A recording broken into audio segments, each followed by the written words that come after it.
এই মুহূর্তে আছেন আপনাদের সবার প্রিয় ডক্টর আলিফ, এবং যার ঘটনা আপনারা সবসময় শুনতে চান, শুনতে পছন্দ করেন, শুনতে ভালোবাসেন। এবং আমন্ত্রণ জানাচ্ছি আমাদের আজকের এই এপিসোডে ঘটনা শেয়ার করার জন্য। এখন যে ঘটনাটা আমরা শেয়ার করব সেই ঘটনাটা হচ্ছে একটা বাড়ির সমস্যা, এবং সেই বাড়ির ঘটনাটা হচ্ছে 2016 সালের ঘটনা। তো জাহিদ ভাইয়ের এক পরিচিত জাহিদ ভাইয়ের কাছে আসে একটা বাড়ির সমস্যা নিয়ে, এবং ওই বাসাটাতে খুব উৎপাত হচ্ছিল। তো একটু দেখে আসা যায় কিনা এটা তো তাকে জিজ্ঞেস করে। আর যেহেতু জাহিদ ভাই তাদেরকে দেখতে পারে সেটা ওই লোক জানতো, তো শুরুতে যখন জিজ্ঞেস করে যে কি সমস্যা ভাই, তো তাকে শুরুতেই বলে হয় না কোনো সমস্যা। তো জাহিদ ভাই বলে যে মানুষ কেন জানি তাকে বলতে চায় না শুরুতে তাদের সমস্যাটা কি, সবসময় চায় সে যেন সে জায়গাগুলো দেখে। তো জাহিদ ভাই যায়, তো ওই আশকোনা এলাকা আশেপাশে সেই বাড়িটা আর কি আশকোনাতে। তো সেই বাড়িটা 6 তলা বাড়ি। তো বাড়ির ভেতরে ঢুকার আগেই জাহিদ ভাইয়ের মনে হতে লাগলো বাড়ির প্রত্যেকটা জানালা দিয়ে কেউ জাহিদ ভাইয়ের দিকে তাকাচ্ছে। জাহিদ ভাই বাড়ির দিকে তাকিয়ে দেখে পুরো বাড়িটা খালি, কোনো ভাড়াটিয়া নাই। বাসায় তিনি প্রবেশ করে, শরীরে বারবার কাটা দিচ্ছিল। মনে হতে লাগলো এই বাসার বাতাসটাই তো বিষাক্ত। গুমোট একটা ভাব। বাড়ির মালিক দরজায় দাঁড়িয়েছিল। জাহিদ ভাই দেখে তাদেরকে দরজায় দাঁড়িয়ে আছে, এবং তিনি দেখে যে দরজায় অনেকগুলো তাবিজ ঝুলানো এবং অনেক সূরা কাগজে লিখে দেয়ালগুলোতে বাঁধিয়ে রেখেছে।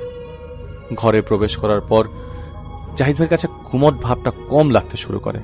একসময় জাহিদ ভাই লক্ষ্য করে বাড়িওয়ালার ঘরের সব জানালা দরজায় অনেকগুলো তাবিজ ঝুলানো, প্রতিটা দেয়ালে বিভিন্ন সূরা কাগজে লিখে ঝুলিয়ে রেখেছেন। বাড়িওয়ালা এবং তার স্ত্রী কুশল বিনিময় করার পর জাহিদ ভাইকে বসালেন। তাদেরকে বললেন কি কারণে তারা তাদেরকে ডেকেছেন।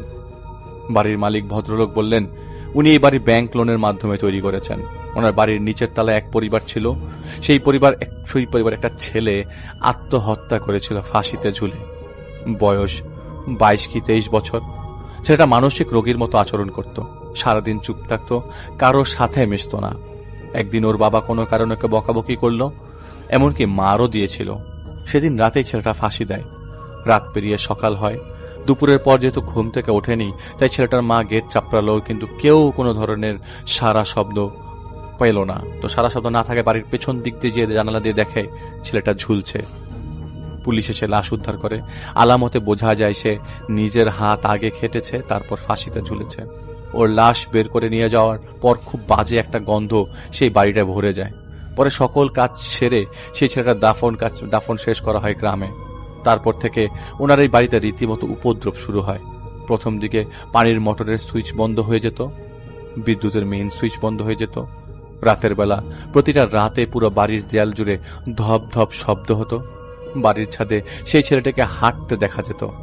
একসময় অন্যান্য ভাড়াটিয়ারা ছেলেটাকে ঝুলন্ত অবস্থায় কখনো সিঁড়ি ঘরে, কখনো নিজেদের ঘরে দেখতে পেল, এবং এটা রেগুলার হতে থাকলো।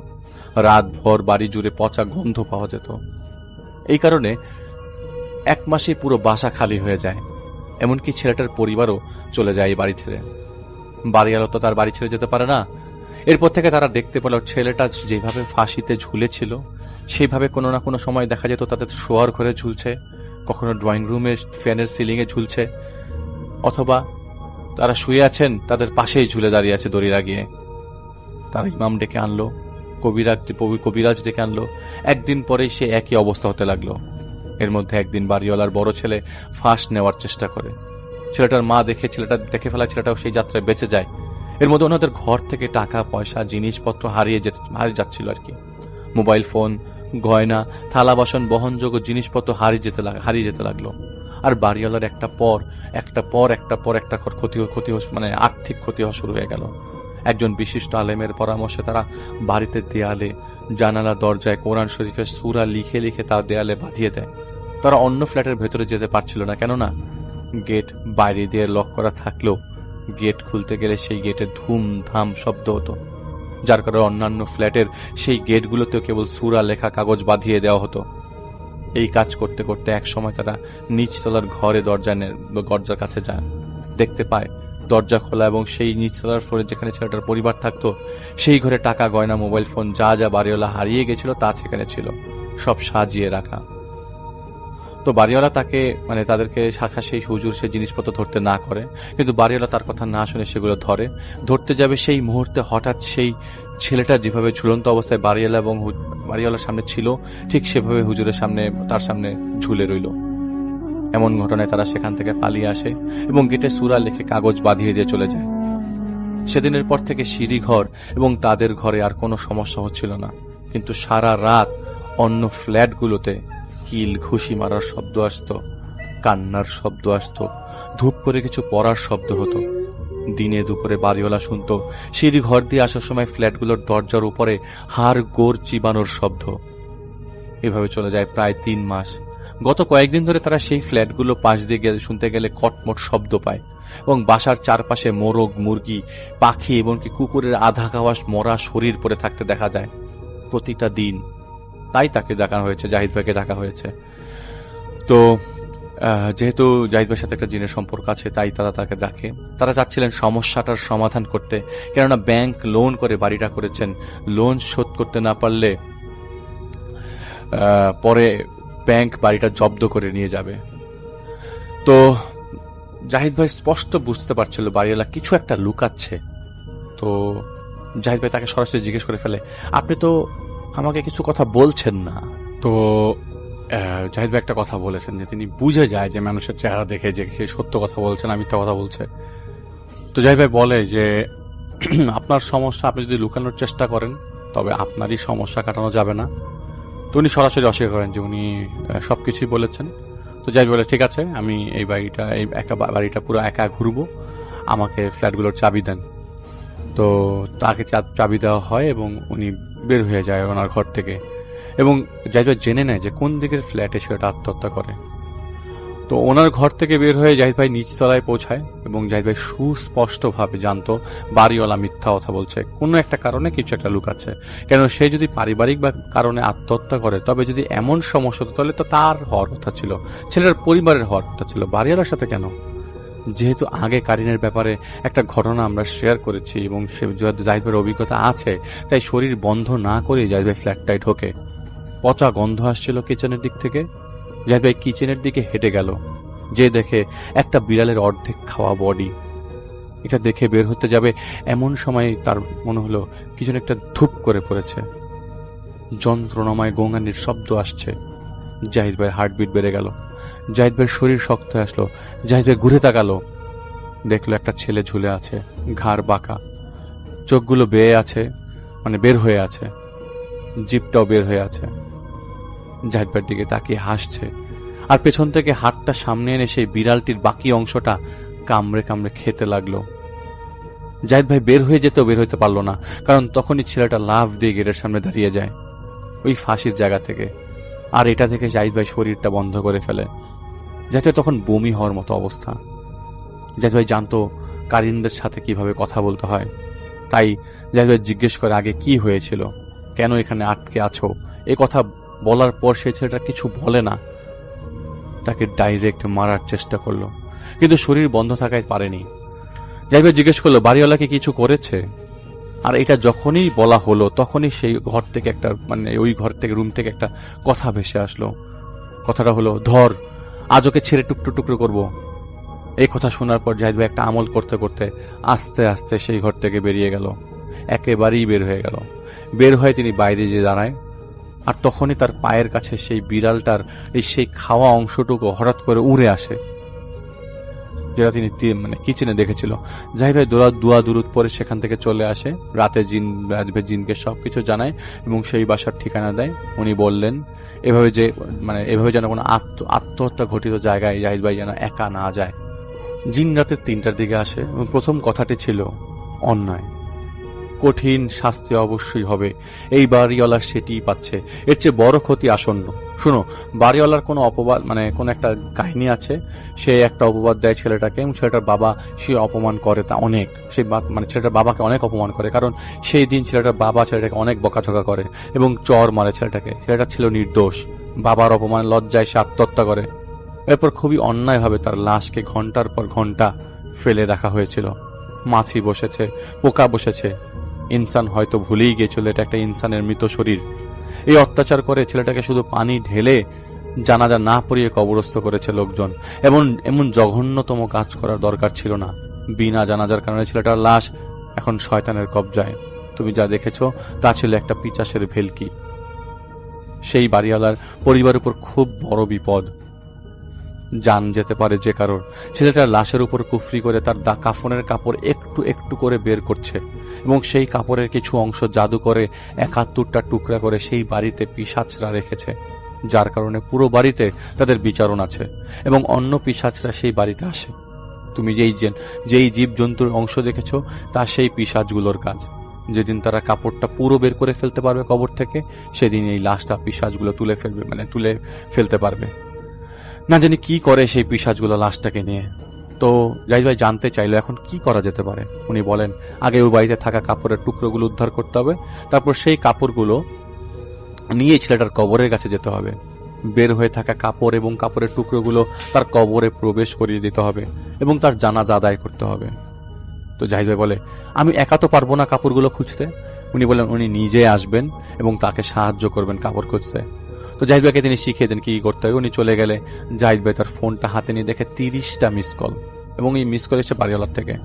তো জাহিদ ভাই ফোন করে, ফোনের উপর ওই পাশ থেকে আতঙ্ক, প্রথমে কান্নাকাটি এবং বিভিন্ন শব্দে জাহিদ ভাই কিছুই বুঝতে পারছিল না। পরে এবার ফোন দিলে উনি বলেন আমাদেরকে ভাই একটু বাঁচান, আমার ছেলে মেয়েগুলোকে ওরা মেরে ফেলবে, একটু সাহায্য করেন। তো জাহিদ ভাই জিজ্ঞেস করে কি হয়েছে, আর ওই ফোনের ব্যাকগ্রাউন্ড থেকে কান্নাকাটি এবং উচ্চ স্বরে দোয়া দুরুদ পড়ছিল তার পরিবার। তো জাহিদ ভাই ফোন রেখে জাহিদ ভাই জিনকে ডাকে।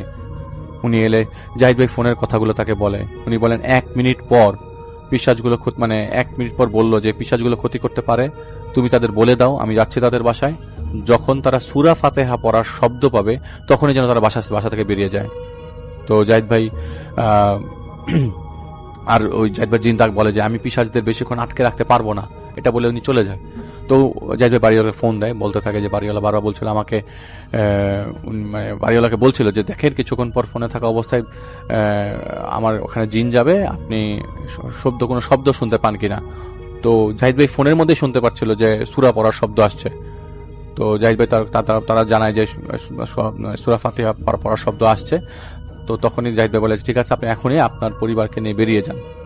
তো আল্লাহর রহমতে তারা বেরিয়ে যায় এবং তাদের সান্ত্বনা জাহিদ ভাই দেয় যে তারা ওই দিন রাতে পাশের প্রতিবেশীর বাসা যেন থাকে, এটাও তিনি বলে দেন। তো তারা ওই দিন থাকে অন্য বাসায়।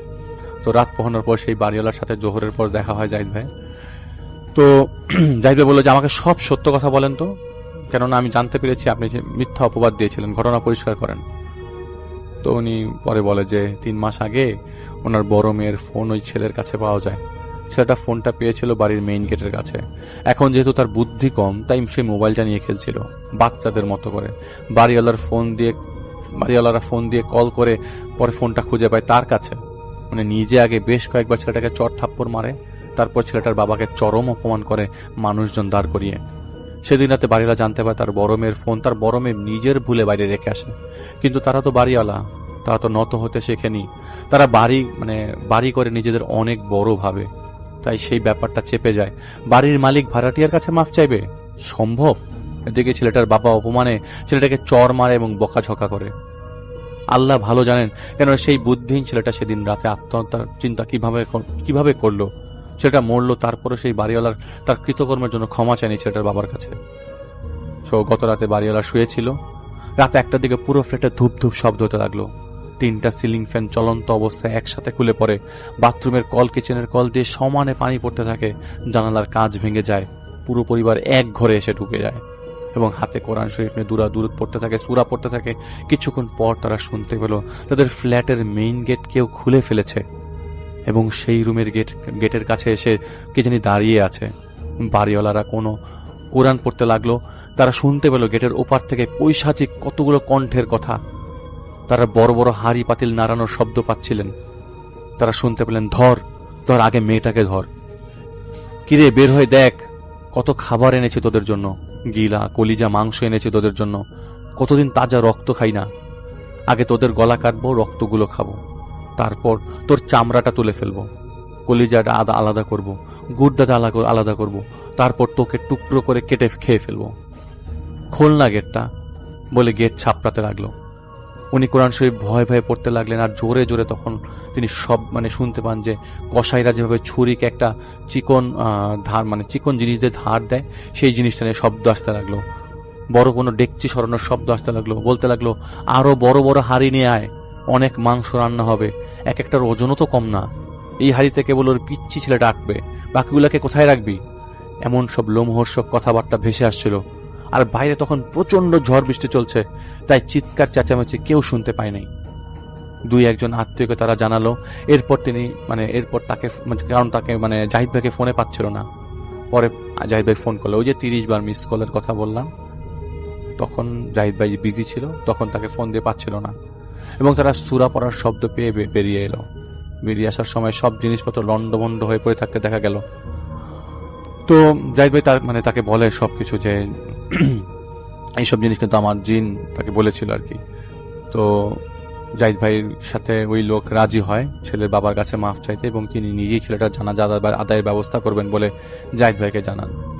সেদিন রাতে একটা হারিকেন জ্বালিয়ে জাহিদ ভাই সেই জিন সহ জাহিদ ভাই জিন সহ সে বাসায় প্রবেশ করে, এবং জিনের সাথে আরো বেশ কয়েকজন জিন ছিল পাহারা দিতে।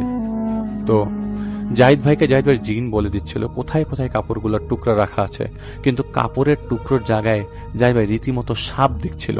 তো জাহিদ ভাইয়ের আমির সাহেব যে জিন বলল যে, শোনো, ওরা তোমাকে ধাঁধা দেখাচ্ছে, ওটা একটা কাপড়, তুমি চোখ বন্ধ করে তুলে ফেলো। কিন্তু আসলে জাহিদ ভাই পারছিল না। জাহিদ ভাই সাপ ভয় পায় না, কিন্তু তা ধরার মানসিকতা তখন ওই সময় হয়ে ওঠে নাই। জাহিদ ভাই একদমই পারছিল না দেখে তার ওই আমির সাহেব জিন তাকে নিজের হাতে কন্ট্রোল করে নিয়ে সেই ঘর থেকে 47টা কাপড়ের টুকরা বের করে। এভাবে পুরো বাড়ি থেকে 70টি টুকরা উদ্ধার করা হয়। শেষ টুকরাটা ছিল বাড়ির ছাদে। ছাদের গেট খুলে ছাদে ঢুকতেই একটা বিভৎস দৃশ্য দেখা গেল। বেশ কয়েকটা কুকুর একটা মৃত পশুকে কামড়ে টেনে হিচড়ে আলাদা করে ফেললো। আর সবার জাহিদ ভাই দেখে যে সেই ছাদ থেকে লাফ দিয়ে চলে গেল। জাহিদ ভাইয়ের আমির সাহেবকে বললেন চোখ বন্ধ, জাহিদ ভাইকে তার আমির সাহেব বললেন, জিন বলে, চোখ বন্ধ রাখো, যাই শুনো না কেন তুমি চোখ খুলবে না।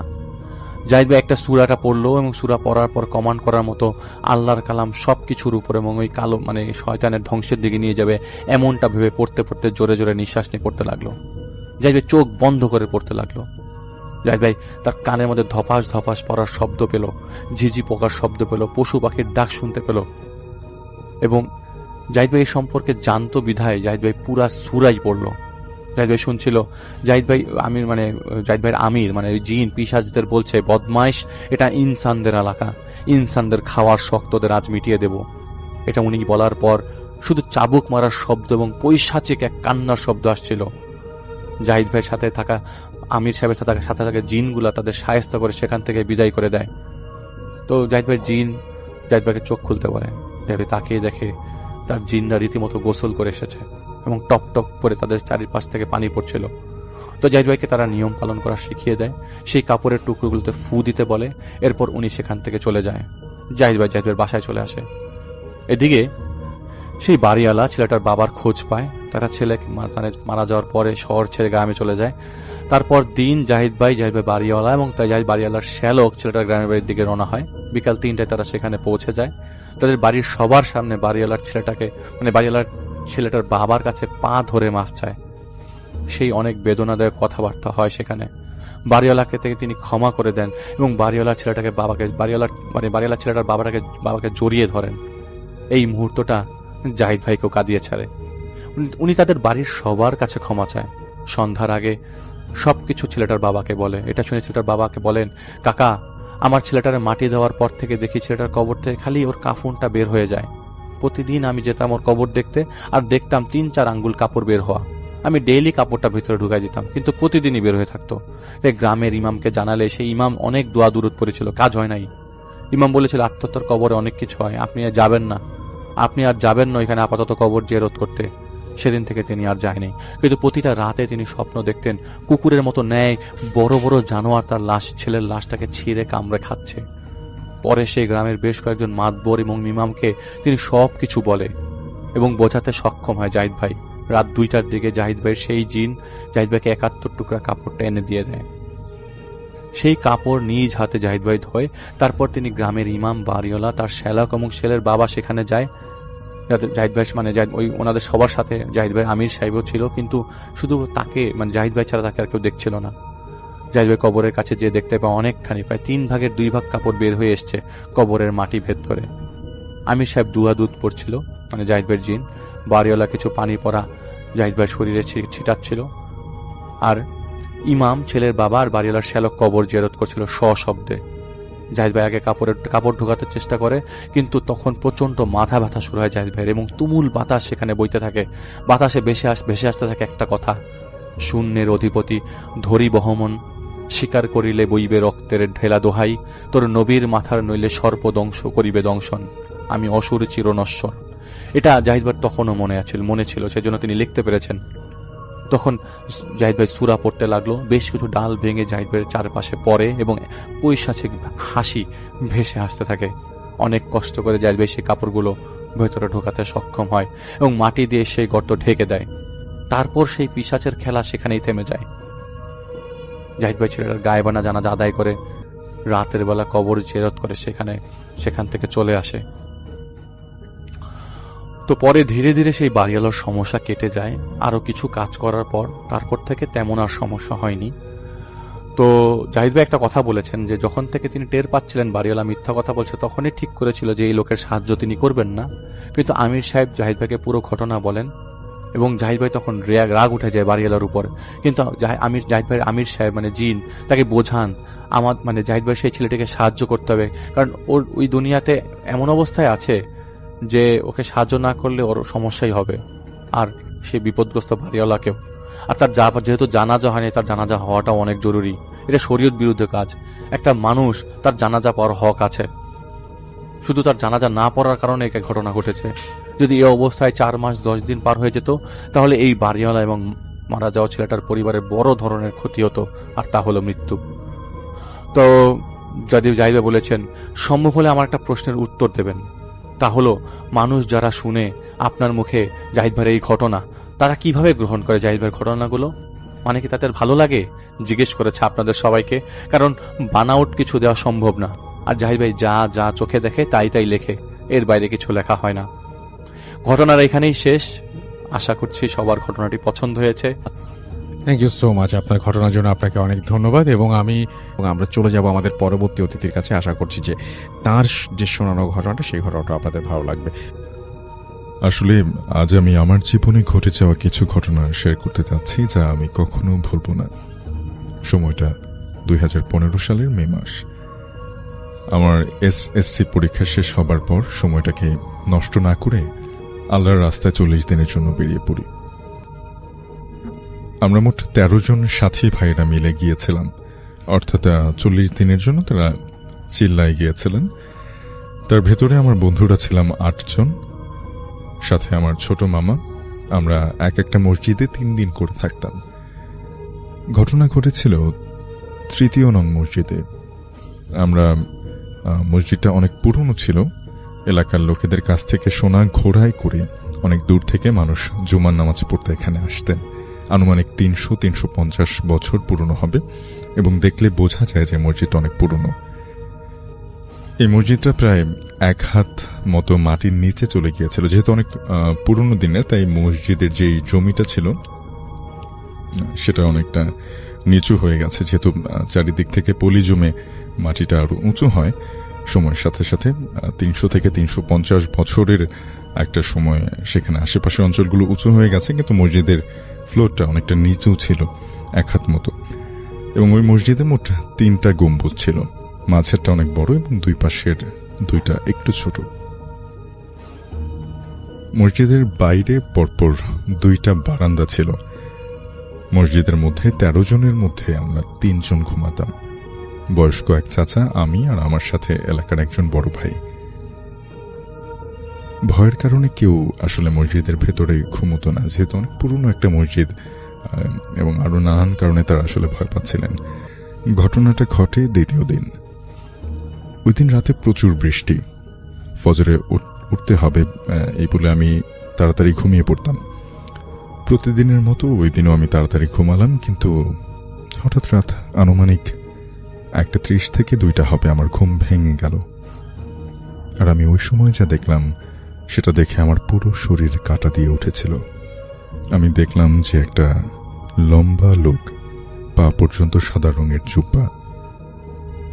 এই লোকটি খুব ধীরে হেঁটে হেঁটে মসজিদ থেকে বের হয়ে যাচ্ছে।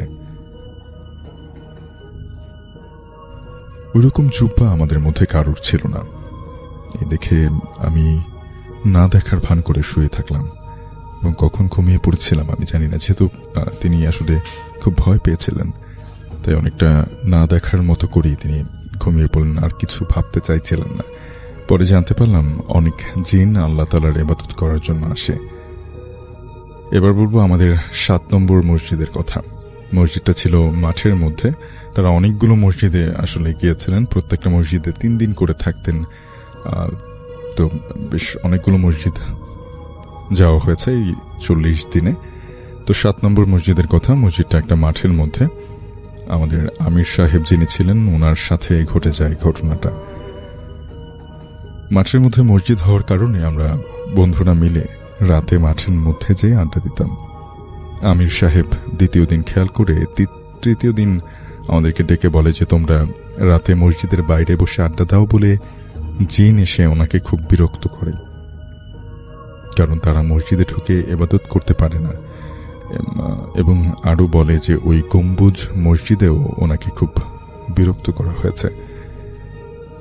অর্থাৎ সেই যারা মিলে গিয়েছিলেন সেই দলের যিনি আমির ছিলেন তাকে জিনেরা বারবার বিরক্ত করছিল, কারণ তারা আসলে অনেকে মিলে আড্ডা দিতেন, কথা বলতেন। এতে তিনি যেটা বলেছেন যে রাতে যে জিনরা ইবাদত করে তাদের কষ্ট হয় বা ঝামেলা হয়, এজন্য তারা তাকে বিরক্ত করত, অর্থাৎ ওই দলের আমিরকে বিরক্ত করত। এরপরে 11 নম্বর মসজিদের ঘটনা বলবো, যা আমি সহ আমাদের 13 জনের মধ্যে কেউ কোনোদিন ভুলব না, কারণ এটাতে সবাই ভয় পেয়েছিল। 11 নম্বর মসজিদে ছিলাম, ওটার সাথে একটা মাদ্রাসা ছিল এবং আরেক পাশে একটা কবরস্থান। প্রথম দিন রাতে আমার ছোট মামা এবং আমি মেম্বারের পাশে ঘুমাই। পরদিন সকালে উঠে মামার শরীরে প্রচুর ব্যথা হয় আর আমার অল্প ব্যথা হয়, এবং রাতে স্বপ্ন দেখে তাকে কেউ বড় লাঠি দিয়ে খুব জোরে জোরে আঘাত করছে এবং আমার শরীরে ব্যথা হয়, কিন্তু আমি কোনো স্বপ্ন দেখিনি। আমরা জানতাম রাতে জিনেরা ইবাদত করতে এসে যদি তাদের জায়গায় কেউ শুয়ে থাকে তাহলে তাকে উঠিয়ে অন্য জায়গায় রেখে আসে, কিন্তু বুঝতে পারিনি কেন শরীরে ব্যথা হলো। অর্থাৎ জিনরা ইবাদত করতে এসে যদি তাদের জায়গায় অন্য কাউকে দেখে তারা শুয়ে আছে, তখন জিনরা অন্য জায়গা তাকে সরিয়ে নেয় ঘুমের মধ্যে। কিন্তু এমনটা না হয়ে শরীরে ব্যথা হয়েছিল। আমাদের আমির সাহেবকে এই ঘটনা বললে উনি বলেন যে ওখানে আর ঘুমিও না, সবাইকে ওখানে ঘুমাতে মানা করে দিলেন, অর্থাৎ মিম্বারের পাশে। আরেকটা ঘটনা ঘটে তৃতীয় দিন দুপুরের পর। হঠাৎ করে শুনতে পেলাম যে পাশের এলাকায় 2 জন মারা গেছেন। তারা বাবা ছেলে ছিল। ওই ছেলেটি ওইবার এসএসসি দিয়েছে আর তার বাবার বয়স আনুমানিক 40 মতন হবে। তারা 2 জন দুপুরে খাওয়ার পরে মাঠে গিয়েছিল। ওই সময় পাটের কেবল ছোট ছোট পাট মাঝের থেকে তুলে না দিলে ভালো ফলন হয় না বলে তারা মাঝের থেকে পাট তুলে 2টি করে বোঝা করছে। একটা ছেলে নেবে আর একটা তাদের বাবা মাথায় করে নিয়ে বাড়িতে ফিরবে। তাদের জমির মধ্য দিয়ে মুরগির খামারের তার নিয়ে গেছে এবং কারেন্ট নিয়ে গেছে, জ্যাকেট লাল তার দিয়ে, আর আর্থিং নিয়েছে। মানে তাদের মুরগির খামারের জন্য কিছু তার নিয়ে যাওয়া হয়েছে, ইলেকট্রিক যে ওয়্যারগুলো রয়েছে, ইলেকট্রিক তারগুলো অনেকদিনের পুরনো হয়ে যাওয়ার কারণে সেই জ্যাকেট রোদে আর বৃষ্টিতে প্রায় নষ্ট হয়ে গেছে এবং নিচে ঝুলে গিয়েছিল। ছেলে যখন ওই পাটের বোঝা মাথায় উঠাতে যায় তখন সেই তার পাটের সাথে লেগে তার গলার সাথে পেঁচিয়ে যায় এবং সেই কারেন্টে শক খেয়ে ওভাবেই ছিল। অর্থাৎ কারেন্টের শক লেগে সেই ঝোলানো তার থেকে সেই ছেলেটার মৃত্যু হয় এবং ছেলেকে জড়িয়ে ধরেছে। ছেলে স্পট ডেড এবং তার বাবাকে হসপিটাল নিতে নিতে সে ভ্যানের উপরে মারা যায় সেও। দুজন কি আসলে ছেলেকে সেই বৈদ্যুতিক তারের থেকে আলাদা করতে গিয়ে তার বাবাও আসলে সেখানে যুক্ত হয়ে যান এবং তারা দুজনেই এই বৈদ্যুতিক শকের কারণে মারা যান। আমরা ঘটনা শোনার পরে সিদ্ধান্ত নিলাম যে সবাই সন্ধ্যার পর সেখানে দেখতে যাব। তাদের হসপিটালে নিয়ে গেলে ডাক্তার মৃত বলে ঘোষণা দিয়েছিল। সেই লাশ দুটি বাসায় নিয়ে গেলে এবং মাদ্রাসার এক হুজুর সেই লাশ দেখতে গিয়েছিল এলান করবে বলে। হুজুর লাশ দুইটা দেখে সে অনেক ভীত অবস্থায় ছিল, কিন্তু কাউকে বুঝতে দেয়নি ওই সময়। আসরের 30 মিনিট আগে মাইকে যখন বলছি দুজন মারা গেছে, তখন হুজুরের গলা কাঁপছিল, বোঝা যাচ্ছিল। হুজুর কোন রকম এলান করে মসজিদ থেকে মাদ্রাসায় প্রবেশ করার আগেই তার মাথা ঘুরে সে পড়ে যায়। এইসব দেখে আমারও খুব ভয় করতে শুরু করে এবং সন্ধ্যায় আমাদের যাওয়ার লাশ দেখতে যাওয়া বন্ধ করে দেন আমাদের আমির সাহেব। যেহেতু সেখানকার যে হুজুর ছিলেন মাদ্রাসার, তিনি লাশ দুটি দেখার পরে ভীষণভাবে আসলে বিব্রত এবং অসুস্থ হয়ে পড়েন। তাই বাকিদের, অর্থাৎ যারা যে দলটি সেই মসজিদে গিয়েছিল, তাদেরকে তাদের আমির বললেন যে না, এটা দেখতে যাওয়ার দরকার নেই। রাতটা কোনো রকম পার করার পরে ফজরের নামাজের পরে শুনি আমাদের মসজিদের পাশের কবরস্থানে তাদের দাফন করবে। আমাদের সাথে দুইজন ছিল যারা কবর খনন সংস্থার সাথে যুক্ত ছিল আমাদের এলাকায়। 2টা কবর খনন করা লাগবে। আমার বন্ধুরা আর 2 জন গেল কবর খননের জন্য সাহায্য করতে। আমাদের নিজের এলাকার মানে যশোরে কবর এমন ভাবে খনন করে যেন মুর্দার পুরো বডি পশ্চিম দিকে ঘুরে থাকে। তাই কবরের মধ্যে এক পাশে এমন করে খোঁড়ে যেন ওখানেই মুর্দা কাত হয়ে পশ্চিম দিকে মুখ এবং পুরো শরীর দেয়া যায়। কিন্তু এই এলাকায় কবর খনন করে একদম সমান এবং মুর্দা শোয়ানোর পরে শুধু মাথা পশ্চিম দিকে ঘুরিয়ে দেয়। সকাল 9টার সময় আমরা অন্য মসজিদে চলে গেলাম, কারণ আমাদের শেষ দিন ছিল ওই মসজিদে এবং আমাদের বোর্ডিং আরেক মসজিদে রেখে গেলাম মুর্দা অর্থাৎ লাশ দেখতে। 10টার সময় জানাজা হয় এবং মারা যাওয়ায়, শফিন ভাই আপনি হয়তো জানেন, জানাজার পর লাশের মুখ আর কাউকে দেখায় না, কিন্তু তাদের জানাজার পরও তাদের মুখ খুলে দিয়েছিল দেখার জন্য। তারপর মুর্দাকে কবরের পাশে নেওয়া হয়, যে দেখা হয় যে রাজবাড়ি যেমন কবর খনন করেন অমন না। তখন এলাকার লোক খুব ক্ষেপে গিয়েছিল আমাদের উপরে, কারণ তারা কোনোদিন অমন কবর দেখেনি। এলাকার লোকজন খুব কষ্টে ছিল, এমনটা কেউ মেনে নিতে পারছে না। আর আমরা তখন চুপ করেছিলাম, আমাদের উপর অনেক ক্ষিপ্ত এলাকাবাসী। তারপর একজন মুফতি এসে বলল এভাবেই মূলত কবর খনন করে। তখন এলাকার লোকরা ঠান্ডা হলো, যথারীতি কবর দেয়া হলো এবং সবকিছু স্বাভাবিক ছিল। আমাদের নতুন মসজিদের একটু বর্ণনা দিই। মাঠের মধ্যে এটাও, আর ওইখানে একা থাকে ইমাম। নতুন আরো একটা মসজিদ, সেখানে ইমাম থাকেন এবং একাই থাকেন। এটা মাঠের মাঝখানে একটা মসজিদ। আর এই মসজিদটিতে একটাই গম্বুজ ছিল, কিন্তু মসজিদটা একদম নতুন। আমাদের মধ্যে একজন ছিল, ওনার নাম উল্লেখ করব না। উনি হজ করে এসেছেন, বয়স 30 মতো। উনি প্রতিদিন তাহাজ্জুদ পড়তে রাতে উঠেন। তাহাজ্জুদের জন্য এমন সময় উঠতেন যে ফজরের নামাজ পড়ে তারপর ঘুমাতেন, অর্থাৎ একেবারে শেষ রাতের সময়ে তিনি উঠতেন এবং তাহাজ্জুদের নামাজ আমরা জানি যে শেষ রাতেই পড়তে হয়, সেটাই উত্তম সময়। তখন তিনি তাহাজ্জুদের নামাজ আদায় করতেন এবং তারপরে ঘুমাতেন। ঘটনা দ্বিতীয় দিন রাতে উনি তাহাজ্জুদের আগেই স্বপ্ন দেখেন যে 2 জনের কবরের মধ্যে আযাব হচ্ছে এবং তারা উঠে বসছে আর শুয়ে পড়ছে, এমন আযাব। ওনার ঘুম ভেঙে যায় এবং ভাবে যে চিন্তা করছে বলে এমনটা হয়েছে। ওনার ঘুম ভেঙে যায় এবং উনি ভাবেন যে আসলে আমি এমনটা ভাবছি, চিন্তা করছি, এজন্যই আমি এমনটা স্বপ্নেও দেখছি, যেটা আসলে স্বাভাবিকভাবে হয়। তাহাজ্জুদ শেষ করে বিভিন্ন ধরনের আমল করতেন উনি, কিন্তু ওই দিন উনি আবার ঘুমিয়ে পড়েন। ফজরের আগেই আবার সেই একই স্বপ্ন উনি দেখেন এবং উঠে যান ঘুম থেকে। এই স্বপ্ন কাউকে বলেননি উনি, কিন্তু তারপর দিন রাতে আমাদের আমির সাহেবকে একই স্বপ্ন দেখান যে কবরের মধ্যে আযাব হচ্ছে এবং সেই আযাব হওয়ার কারণ প্রতিবেশীর হক আদায় করতে পারেনি বলে। ওইদিন সকালে আমাদের সবাইকে বলল এই স্বপ্নের কথা এবং আমরা সবাই সিদ্ধান্ত নিলাম একসাথে তাহাজ্জুদ পড়ে দোয়া করব। পরদিন রাতে সবাই উঠে নামাজ পড়ে দোয়া করলাম এবং তাদের পরিবারের পরিচিত একজনকে ডেকে এনে সব বলা হলো এবং বলা হলো এসব ঘটনা। যাকে ডাকা হয়েছিল সে 5 ওয়াক্ত নামাজ পড়েন। সে বলল খুঁজে বের করে প্রতিবেশীর হক আদায় করে দেবেন তিনি। ওই সময় আমাদের জামাতের সকলে অনেক ভয়ের মধ্যে ছিলাম, আর ইমাম সাহেব একা থাকতেন। সে কিভাবে ওখানে থাকতো আল্লাহ ভালো জানেন। এক ভাইকে জিজ্ঞাসা করার পর উনি বলছিল যে অবশ্যই জিন আছে ওনার সাথে, ওনার ভাবভঙ্গি দেখে। বাকিটা আল্লাহ ভালো জানেন। এই হচ্ছে আমার জীবনের ঘটে যাওয়া 40 দিনের মধ্যে ঘটনা। এই মুহূর্তে আমার সঙ্গে আছেন আপনাদের অত্যন্ত পছন্দের একজন মানুষ, যিনি হচ্ছেন আফনান ভাই। তাকে আমি বলেছিলাম এবং তিনি একটা ঘটনা পাঠিয়েও দিয়েছেন। তার সেই ঘটনাটি আমি এখন আপনাদের জন্য প্লে করছি। আশা করছি আপনাদের সবার ভালো লাগবে।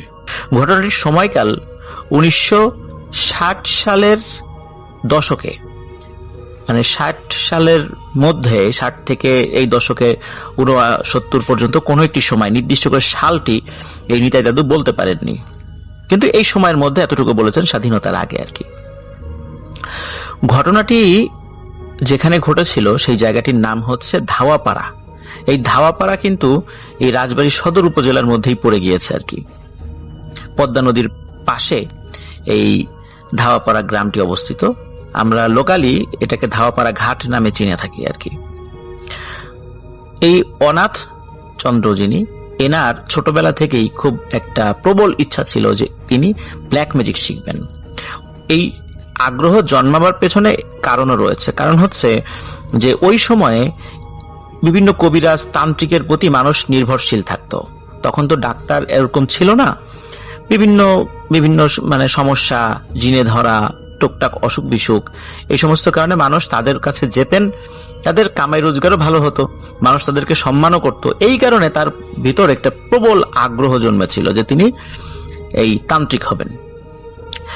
এই কারণে তিনি বিভিন্ন তান্ত্রিকের কাছে আসা যাওয়া শুরু করেছেন, কিন্তু কাউকে তার ভালো মনে হচ্ছিল না, সব মনে হচ্ছিল ফ্রড। একবার কি হলো, ওই ধাওয়াপাড়া গ্রামেই কোন একটা গ্রাম থেকে একজন তান্ত্রিক আসে। বেশ উঁচু লম্বা ভয়ঙ্কর চেহারা ছিল তার, কিন্তু চেহারা তার ভয়ঙ্কর হলেও মানুষ হিসেবে তিনি অনেক ভালো ছিলেন। তার কথাবার্তা, চাল চলন, আচার আচরণ সবকিছুতেই সবাই মুগ্ধ হতো। আর তিনি কখনো কারো খারাপ কাজ করে দিতেন না। কেউ কারো ক্ষতি করার জন্য তার কাছে এসেছে, তিনি কোনো এই কাজ অ্যালাউ করতেন না। তিনি ফিরিয়ে দিতেন যে না, আমি এটা করতে পারবো না, যাও, ভালো হলে করবো, না হলে করবো না। টুকটাক কবিরাজি, অসুখ বিসুখের ট্রিটমেন্ট, জিনে ধরা, এই বিষয়গুলো উনি করতেন। এবং উনি আর্থিকভাবেও বেশ সচ্ছল ছিলেন। তিনি এই গ্রামে এসেই ঘরবাড়ি করে বসবাস শুরু করেন। আর উনি মানুষকে এই সমস্ত কবিরাজি বা তান্ত্রিক বিদ্যার পাশাপাশি আর্থিকভাবেও সহযোগিতা করতেন। যদি কারো কোনো সমস্যা হতো, টাকা পয়সা যদি তার কাছে আসতো, ওই টাকা পয়সা দিয়েও হেল্প করতেন, কারণ ওর কামাই রোজগার ভালোই ছিল। এই কারণে ওই তান্ত্রিকের প্রতি এই অনাথ দাদুর একটি ভালোবাসার সৃষ্টি হয়।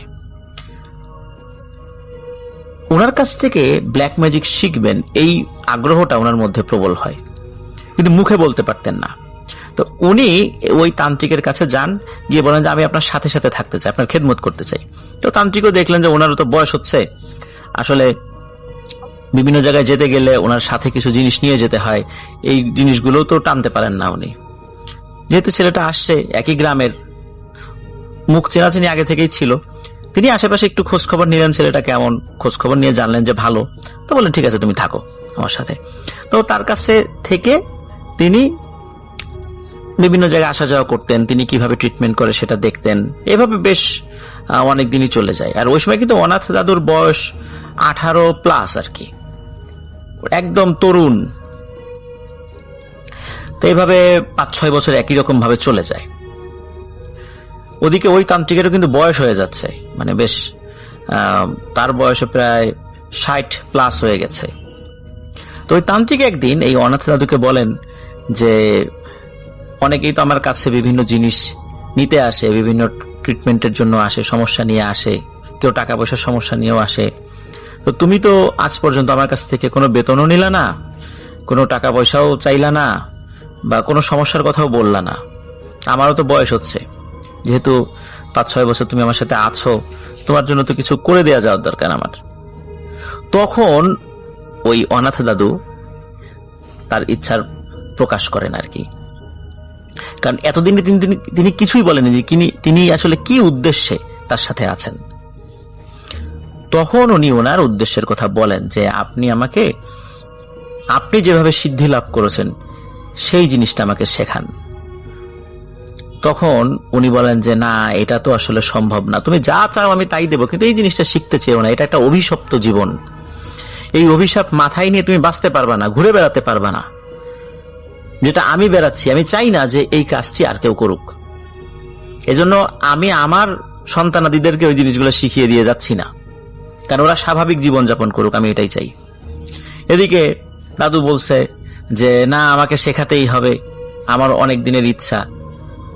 উনি কিছুতেই অনাথ দাদুকে বুঝাতে সক্ষম হচ্ছেন না। শেষ পর্যন্ত উনি বলেন, ওই কবিরাজ অনাথ দাদুকে বলেন যে ঠিক আছে, তোমাকে আমি কিছু শেখাচ্ছি যে যাতে করে টুকটাক মানুষকে ঝাড়ফুঁক করতে পারবা এই জিনিসগুলো। কিন্তু এই অনাথ দাদু বলে যে না, এতটুকু কাজ হবে না, আমি আরো ডিপ জিনিস শিখতে চাই, ঠিক আপনার মতো। এক পর্যায়ে ওই তান্ত্রিক অনাথ দাদুকে তার তান্ত্রিক বিদ্যা শেখাতে রাজি হন এবং বলেন যে তোমাকে প্রথমেই যে কাজটি করতে হবে সেটি হলো এমন একটা ছেলেকে, বাচ্চা ছেলেকে তোমাকে জোগাড় করতে হবে যেই ছেলেটির বাবা নেই, মা আছে বা মা থেকেও নেই। এখন বাবা নেই বলতে কিন্তু বোঝানো হচ্ছে যেই ছেলেটির বাবার পরিচয় নেই। এমন ছেলে পাওয়া কিন্তু খুবই দুরূহ ব্যাপার। উনি অনেক খোঁজাখুঁজি শুরু করেন, খুঁজতে অনেক দূরের একটি গ্রামে উনি এমন একটি ছেলেকে খুঁজে পান যেই ছেলেটির জন্মদানের পরে তার মা তাকে ফেলে চলে গেছে লোকলজ্জার কারণে। কারণ তার বাবার পরিচয় নেই, ওই সময় গ্রামে কিভাবে এই সন্তানের পরিচয় দেবেন, বিভিন্ন সামাজিক কারণে সেই মাটি সন্তানকে ফেলে চলে গেছেন। এখন এই ছেলের দায়িত্ব কে নেবে? তো উনি যেহেতু এইভাবে খুঁজছিলেন এমন টাইপের একটি ছেলে, তাকে পেয়ে যান এবং তাকে সাথে করে নিয়ে আসেন। কবিরাজের শর্ত ছিল যে এই ছেলে সে যখন তার ঘরে বড় হতে থাকবে, তার সকল ধরনের আবদার, যে জিনিস খেতে চায়, যে জিনিস পড়তে চায়, সেই আবদার মেটাতে হবে।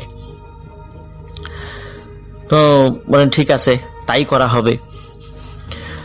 অনাথ দাদু যখন ওই তান্ত্রিকের সাথে কাজ শুরু করেছে তখন উনি বিয়ে করেননি, পরবর্তীতে বিয়ে করেছিলেন আর কি। তো ওই সন্তানকে এনে তার ওয়াইফের কাছে দেন, বলেন যে এই সন্তানের কোনো যেন অযত্ন না হয়। ওই সন্তানের বয়স যখন 12 বছর পূর্ণ হবে যেই রাত্রে, সেই রাত্রেই একটি রিচুয়াল করতে হবে ওই ছেলেকে দিয়ে।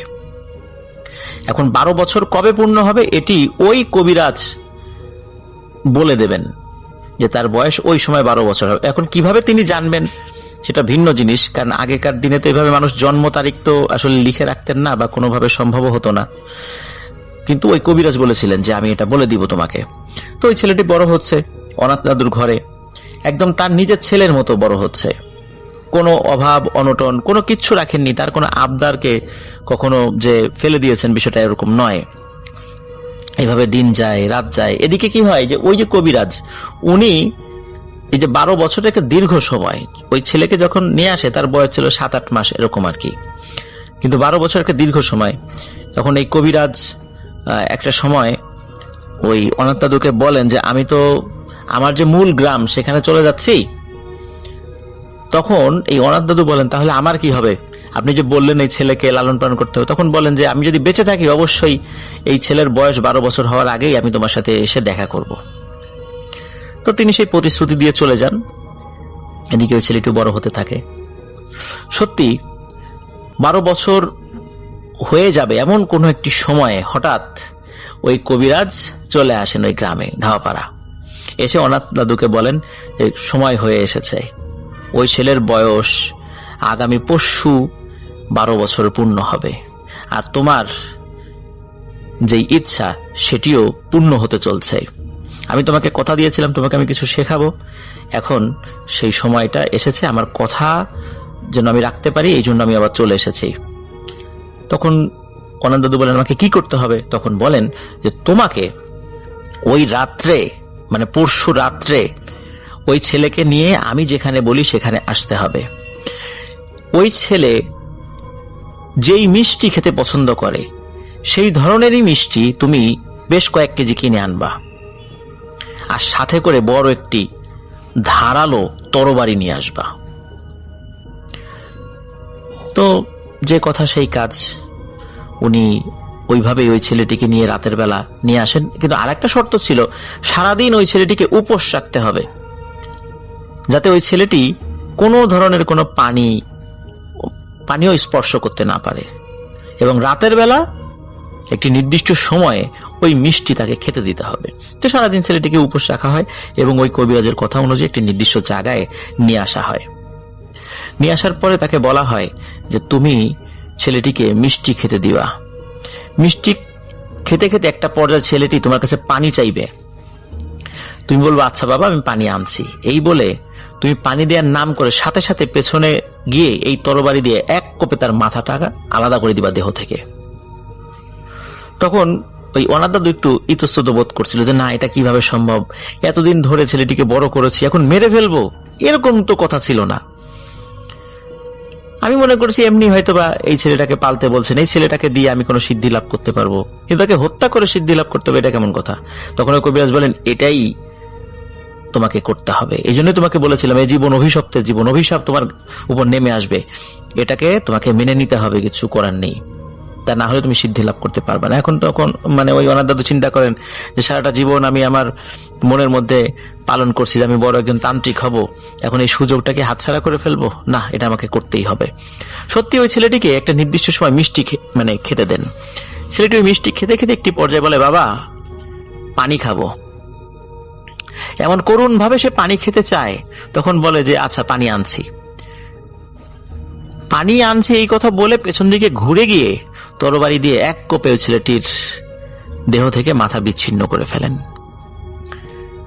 যখনই এই কাজটি করে ফেলেছেন, সাথে সাথে ওনার বোধোদয় হয় যে হায় হায়, এটা আমি কি করলাম, ছেলের মতো করে বড় করলাম, এত আদর দিয়ে তাকে আমি মেরে ফেললাম এই তান্ত্রিক হওয়ার জন্য, এটা আমি কি করলাম। উনি অনুশোচনায় কান্না করতে করতে মাটিতে গড়াগড়ি করতে থাকেন। তখন ওই তান্ত্রিক বলেন যে আর কিছু করার নেই, আমি তো তোমাকে শুরু থেকেই বলেছিলাম যে এটা একটা অভিশপ্ত জীবন, আর যার কারণে আমি আমার নিজের সন্তানদেরকে পর্যন্ত এই জিনিস শিখাই নেই, আর আমি নিজে মাথায় অভিশাপ নিয়ে ঘুরে বেড়াচ্ছি। তুমি এই অভিশাপ জীবন বেছে নিয়েছো, এখন আর কিচ্ছু করার নেই, তুমি যেটা চাও সেটা পূর্ণ হয়ে গেছে ইতোমধ্যে। এই ছেলের রূপ ধরে একটি পিশাচ তোমার পিছে লেগে গেছে এখন থেকেই। এই পিশাচ তোমার কাছে সবসময় আসবে, আজকে রাত থেকেই আসবে, এবং এসে বলবে বাবা পানি খাবো। তুমি বলবা পানি দেব, আমাকে এই কাজটা করে দাও। তখন ওই পিশাচটি ওই কাজটি করে দিয়ে আবার তোমার কাছে আসবে, বলবে যে বাবা পানি খাবো। তুমি তখন তাকে অন্য আরেকটি কাজ দেবে, ওই কাজটি করে সে আসবে, তখন আবারও সে পানি খেতে চাইবে, কিন্তু তুমি কখনো পানি দিবা না। মনে রেখো, তুমি যখন তাকে পানি দিবা ওই সময়টাই তোমার জন্য ভয়ানক একটি ব্যাপার ঘটবে ওই সময়ে, কারণ তখন ওই পিশাচটি তোমাকে মেরে ফেলবে, আর ওই পিশাচ তোমাকে ছেড়ে চলে যাবে, কারণ ওই পিশাচ তোমার কাছে বন্দী হয়ে গেছে। তুমি পানি দেওয়া মাত্রই পিশাচ মুক্ত হয়ে যাবে, আর তোমার কাজ করে দেবে না। সুতরাং তুমি এখন চলে যাও, আর এই ছেলেটির বডির যা যা করার দরকার আমি করছি। উনি কাঁদতে কাঁদতে বাড়িতে চলে যায়। এতটা অনুশোচনায় উনি পড়ে যান, এবং কি বলবো যে উনি আসলে তখন বুঝতে পারেন যে উনি কি ভয়ানক কাজটি করেছেন। ওদিকে পরিবারের সদস্যরা, স্পেশালি তার স্ত্রী, তাকে জিজ্ঞেস করেন যে ওই ছেলেটি কই, রাত্রের বেলা নিয়ে গেলা।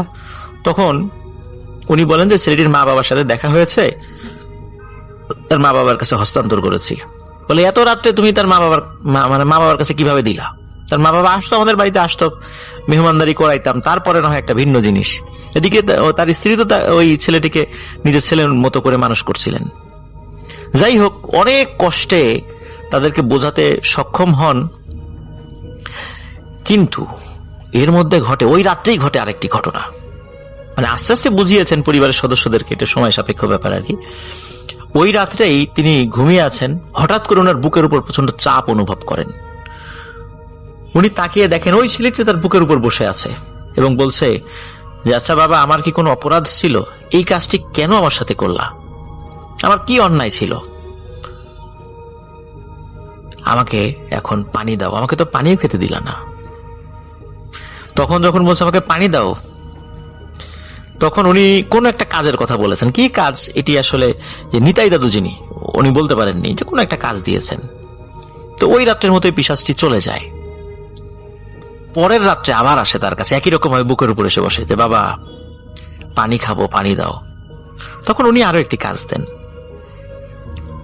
ওই রাত্রের মতো সে চলে যায়।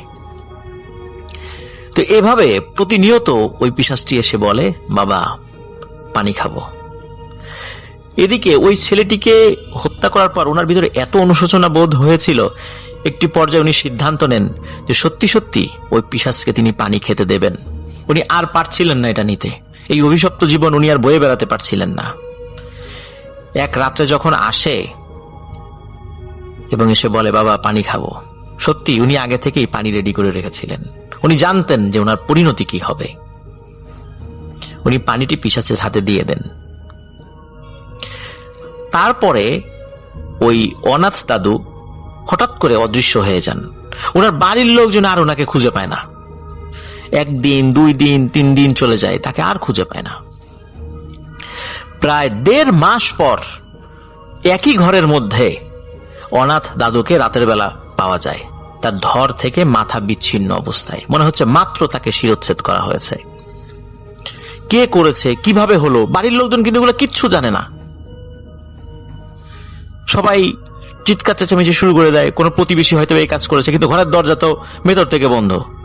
কে কাজ করলো, মানে এটা কে করলো, এটা তারা বুঝতে পারে না। একে অন্যকে দোষারোপ করতে থাকে। কিন্তু এর মধ্যে ওই তান্ত্রিক চলে আসে, যার কাছে তিনি দীক্ষা নিয়েছিলেন। সে এসে বলে যে ওকে আসলে কোনো মানুষ হত্যা করেনি, কোনো প্রতিবেশী হত্যা করেনি, কোনো মামলা মোকদ্দমা করারও কোনো প্রয়োজন নেই, কারণ ও আসলে ওর নিজেকেই হত্যা করেছে। কারণ একটি পিশাচ তার পিছে লেগে গিয়েছিল, পিশাচকে তার মানে গোলাম বানিয়ে দেওয়া হয়েছিল, এবং সে এইভাবে তাকে পানি দিয়েছিল বলে তাকে ওই পিশাচটি হত্যা করেছে, এবং পিশাচটি এখন মুক্ত হয়ে গেছে। এটি ছিল ঘটনা। প্রিয় লিসেনার্স, এই ঘটনা থেকে আমরা জানতে পারলাম যে ব্ল্যাক ম্যাজিশিয়ান হয়ে ওঠা কিন্তু খুব কঠিন একটি ব্যাপার। একটি অভিশপ্ত জীবন, একটু এদিক ওদিক হলেই প্রাণ চলে যাবে। আর এই অভিশপ্ত জীবন নিয়ে কোনো সুপার ন্যাচারাল পাওয়ার হোল্ড করা, এটি কিন্তু নিশ্চয়ই কোনো বুদ্ধিমানের কাজ নয়। ইহকাল তো নষ্ট হলোই, পরকালও শেষ। আশা করছি এই ঘটনাটি আপনাদের ভালো লেগেছে এবং ঘটনাটি থেকে আপনারা অনেক কিছু শিখতে পেরেছেন। Thank you so much. আপনার ঘটনার জন্য আপনাকে অনেক ধন্যবাদ। এবং আমরা চলে যাব আমাদের পরবর্তী অতিথির কাছে। আশা করছি যে তার যে শোনানো ঘটনাটা, সেই ঘটনাটা আপনাদের ভালো লাগবে। আসসালামু আলাইকুম রাসেল ভাই, আমি আজকে আপনার সঙ্গে যে ঘটনাটি শেয়ার করতেছি, এটি একটি জঙ্গলে ঘটে যাওয়া ঘটনা। রাত তখন প্রায় 12:55। পাহাড়ি অঞ্চলের গভীর জঙ্গলের মাঝখানে দাঁড়িয়েছে একটি পুরনো বনবাংলা। বহু বছর ধরে পরিত্যক্ত, চারপাশে উঁচু গাছ, শুকনো পাতা আর এমন নিস্তব্ধতা যেখানে নিজের স্পন্দনও অস্বাভাবিক জোরে শোনা যায়।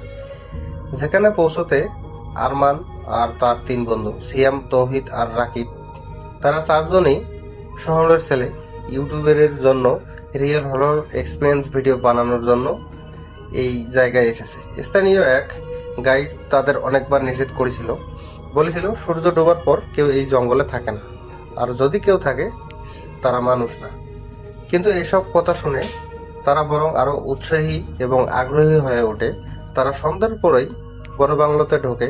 দরজা ভাঙালা, জানালা কাঁচহীন, ভেতরে পুরোনো কাঠের গন্ধ, ছত্রাকের দমবন্ধ ভাব। তবুও তারা ক্যামেরা সেট করে দরজা জ্বালিয়ে দেখতে শুরু করে। প্রথম দিকে ক্যামেরা সেট করে টর্চ জ্বালিয়ে রুমগুলো দেখতে শুরু করে। সবকিছু স্বাভাবিক মনে হচ্ছিল, শুধু অস্বাভাবিক ছিল নীরবতা।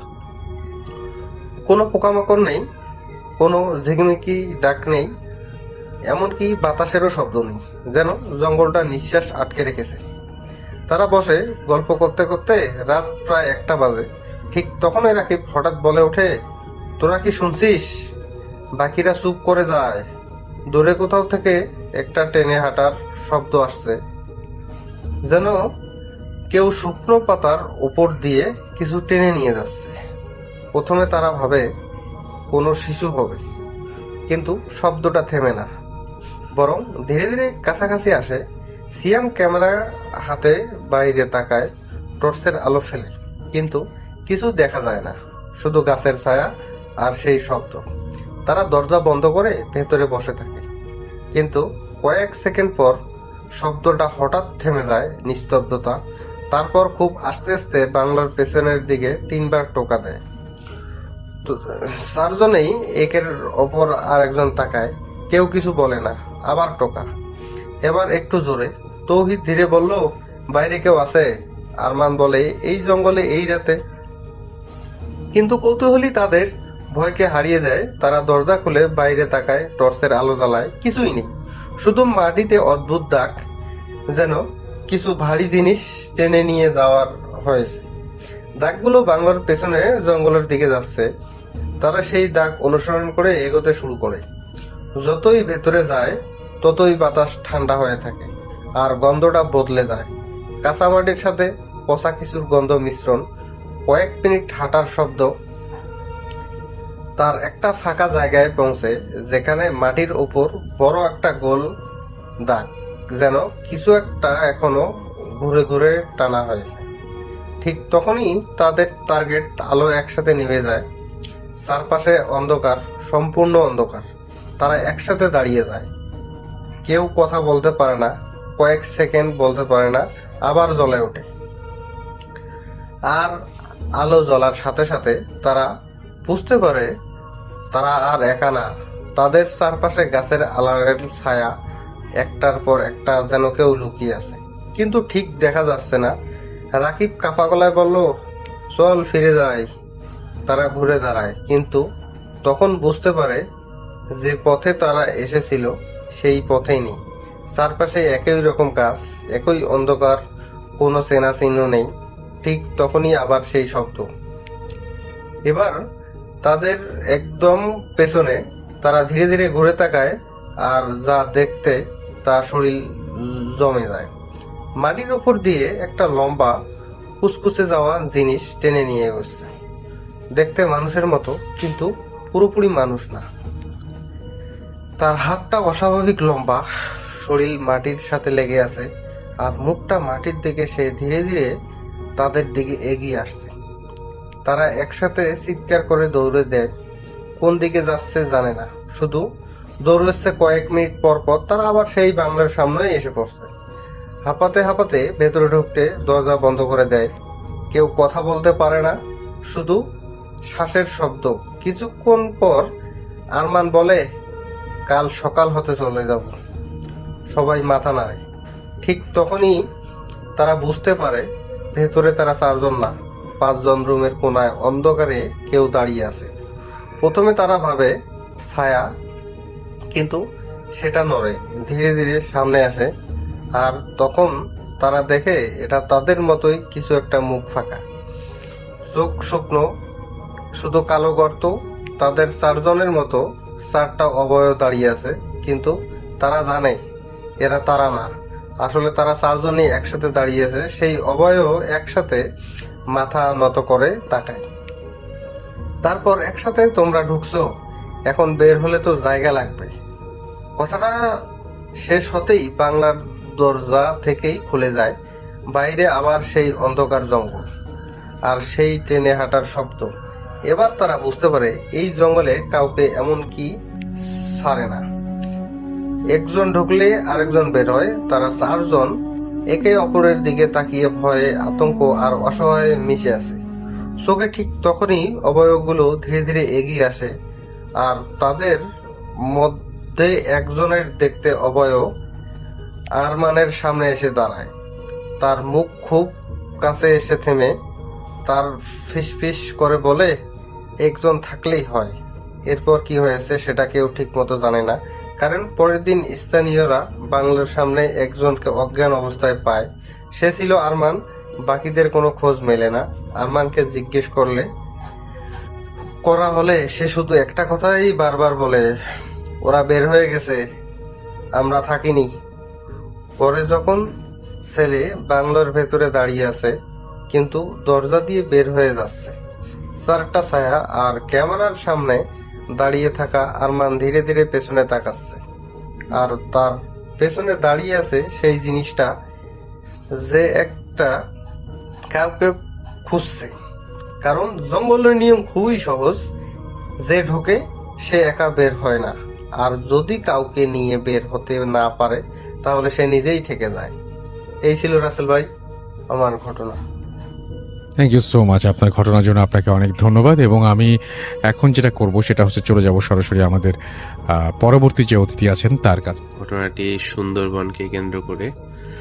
সুন্দরবনের ভিতরে অনেক কিছু আছে, এটা আমরা অনেকে হয়তো জানি না। সুন্দরবনের ভেতরে কিন্তু একটা অনেক পুরনো একটা কালী মন্দির আছে, সেই মন্দিরকে নিয়েই ঘটনা।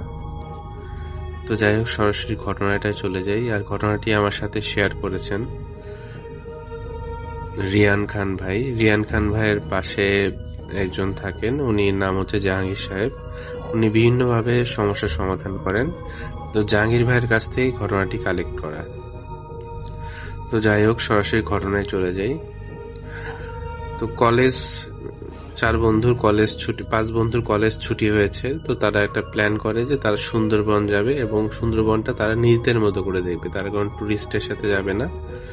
তো 5 বন্ধু একটা ট্রলারের মতো ভাড়া করে, এবং তাদের প্ল্যান ছিল যে সুন্দরবনে এমন কিছু জায়গায় যাবে যেখানে টুরিস্ট থাকবে না বা নিরিবিলি থাকবে, তারা তাদের নিজেদের মতো করে সময়গুলো এনজয় করবে। তো তারা সুন্দরবন পুরোটাই ঘোরার পরে একটা সময় ওনারা জানতে পারে যে একটা দূরে একটা মন্দির আছে। জায়গাটা একটু রিস্কি, কারণ ওখানে বাঘেরও উপদ্রব থাকে এবং প্রচুর সাপ আছে ওই মন্দিরের আশেপাশে। তো যাই হোক, সেই বন্ধুগুলা ওই মন্দিরের কাছে যায়, মন্দিরে ছবি টবি তুলে দেখে। এবং আরো কিছু কথার প্রচলন আছে যে এলাকার স্থানীয় যারা ছিল তারা বলে যে ওই মন্দিরের আশেপাশে তারা কেউই যায় না, কারণ এই মন্দির থেকে কিছু আজীব জিনিস ঘটে। যেমন কেউ যদি মন্দিরের মধ্যে ঢিল ছুঁড়ে মারে, আবার অপোজিট দিক থেকে ঢিল কিন্তু ঠিকই চলে আসে। তো এই জিনিসগুলোর জন্য ছেলেপেলেগুলোর মধ্যে খুব ইন্টারেস্ট ক্রিয়েট হয়। তারা মন্দিরের ভিতরে যায়। তো মন্দিরের ভিতরে যাওয়ার পর তারা খুব অবাক হয়ে যায় যে মন্দিরের বাইরের দিকটা একদম ভাঙা, বা একদম অনেক, যেহেতু 16শো শতাব্দীতে মন্দিরটা প্রতিষ্ঠিত হয়েছিল, কিন্তু মন্দিরের ভিতরটা একদম পরিষ্কার ঝকঝকে তকতকে। তো যাই হোক, এর ভিতরে ওরা যায়, ছবি টবি তুলে অনেক কিছু করে। তো এটা ছিল ওনাদের লাস্ট দিন সুন্দরবন ট্রিপের। এরপরে ওনারা ঢাকায় চলে আসে। তো ঢাকায় চলে আসার পরে সকালবেলায় ওনারা ব্যাক করে। তো সকালবেলায় ব্যাক করার পরে মাকে বলে, মা আমার তো টায়ার্ড, মানে জার্নি করে আসি সারা রাত, খুব টায়ার্ড লাগতেছে, আমি একটু ঘুমাই যাই। তো ঘুম ভাঙে বিকালে। তো বিকালে ঘুম থেকে ভাঙার পরে মা বলে, কি বল, তুই তো সারাদিন কিছু খেলি না। তখন মাকে বলে, মা আমার শরীরটা না খুব ভারী লাগতেছে, আমার খুব খারাপ লাগতেছে, আমি আসলে এখন কিছু খাবো না। সন্ধ্যার সময় মা জোর করে ভাত দেয়। তো ভাত খাওয়ার সময় ছেলে দেখে যে মা ভাতের মধ্যে তো পোকা কেন। মা অবাক হয়ে যায়, কি পোকা থাকবে কিসের জন্য। তো সেদিন মাগরিবের ওয়াক্তে তার ছেলেটার বাবা বলে যে ওনাদের ঘরে একটা প্রথা ছিল যে ওনারা বাবা ছেলে একসাথে নামাজ পড়তো আর কি। বাবা বলে, যাও টুপি নিয়ে আসো, নামাজ পড়বো। তো ছেলে পাশের রুমে যায়, ওয়ার্ডরোব থেকে টুপি নিয়ে আসে। তো হঠাৎ করে একটা ধাম করে শব্দ হয়। ছেলে বাবা তার পাশের রুমে যায়। দেখে যে ছেলের মাথা ফেটে গেছে, এবং ছেলে কর্নারের দিকে তাকায় বলতেছে, আমাকে ছেড়ে দাও, আমাকে মাফ করে দাও, আমি আর এই ভুল করবো না, আমাকে মাফ করে দাও। তো বাবা বলে যে, তুই কার সাথে কথা বলতেছিস, অপোজিট সাইডে তো কেউ নেই। তখন বাবাকে বলে, বাবা ওরা আমাকে বাঁচতে দিবে না, ওরা আমাকে মেরে ফেলবে। তো বাবা খুব ভয় পেয়ে যায়, বাবা মা খুব ভয় পেয়ে যায় ছেলের এই আচরণ দেখে। এর মধ্যে যেটা করে সেটা হচ্ছে তাদের গার্জিয়ান, মানে বাবা মা, অন্যান্য যারা ফ্রেন্ডরা যারা গিয়েছিল তাদের সাথে, তাদের বাবা মার সাথে কথা বলে এবং বলে যে প্রত্যেকটা ছেলের একই রকম সমস্যা, তারা কোনো ভাবে ভয় পাচ্ছে, বিভিন্ন রকম উল্টাপাল্টা কথা বলছে, নানা রকম সমস্যা হচ্ছে। তো বাবা মার ছেলেটাকে ডাক্তারের কাছে নিয়ে যায়। ডাক্তারের কাছে নিয়ে যাওয়ার পরে এখানেও একটা আজীব ঘটনা ঘটে। ডাক্তারের কাছে নিয়ে যাওয়ার পর ডাক্তারের সামনে বলে যে, দেখেন আপনার পিছনে একটা ছায়া দাঁড়ায় আছে। তো ডাক্তার পরবর্তীতে ওনাকে মানসিক ডাক্তারের কাছে রেফার করে। তো এর মধ্যে ছেলেটার মা বলে যে, যাই হোক, এখানে আমার মনে হচ্ছে অন্য কোনো সমস্যা হয়েছে, আমরা একটা হুজুরের কাছে নিয়ে যাই। তো ওনাদের একটা স্থানীয় পরিচিত হুজুর ছিল, হুজুরের কাছে নিয়ে যায়। তো সবকিছু বলে, হুজুর পানি পড়া এবং ঝাড়ফুঁক করে দেয়। ঝাড়ফুঁক করার পরে সেদিন তারা ভালোই থাকে। তো তারপর দিন থেকে সমস্যাগুলো আরো বাড়তে থাকে।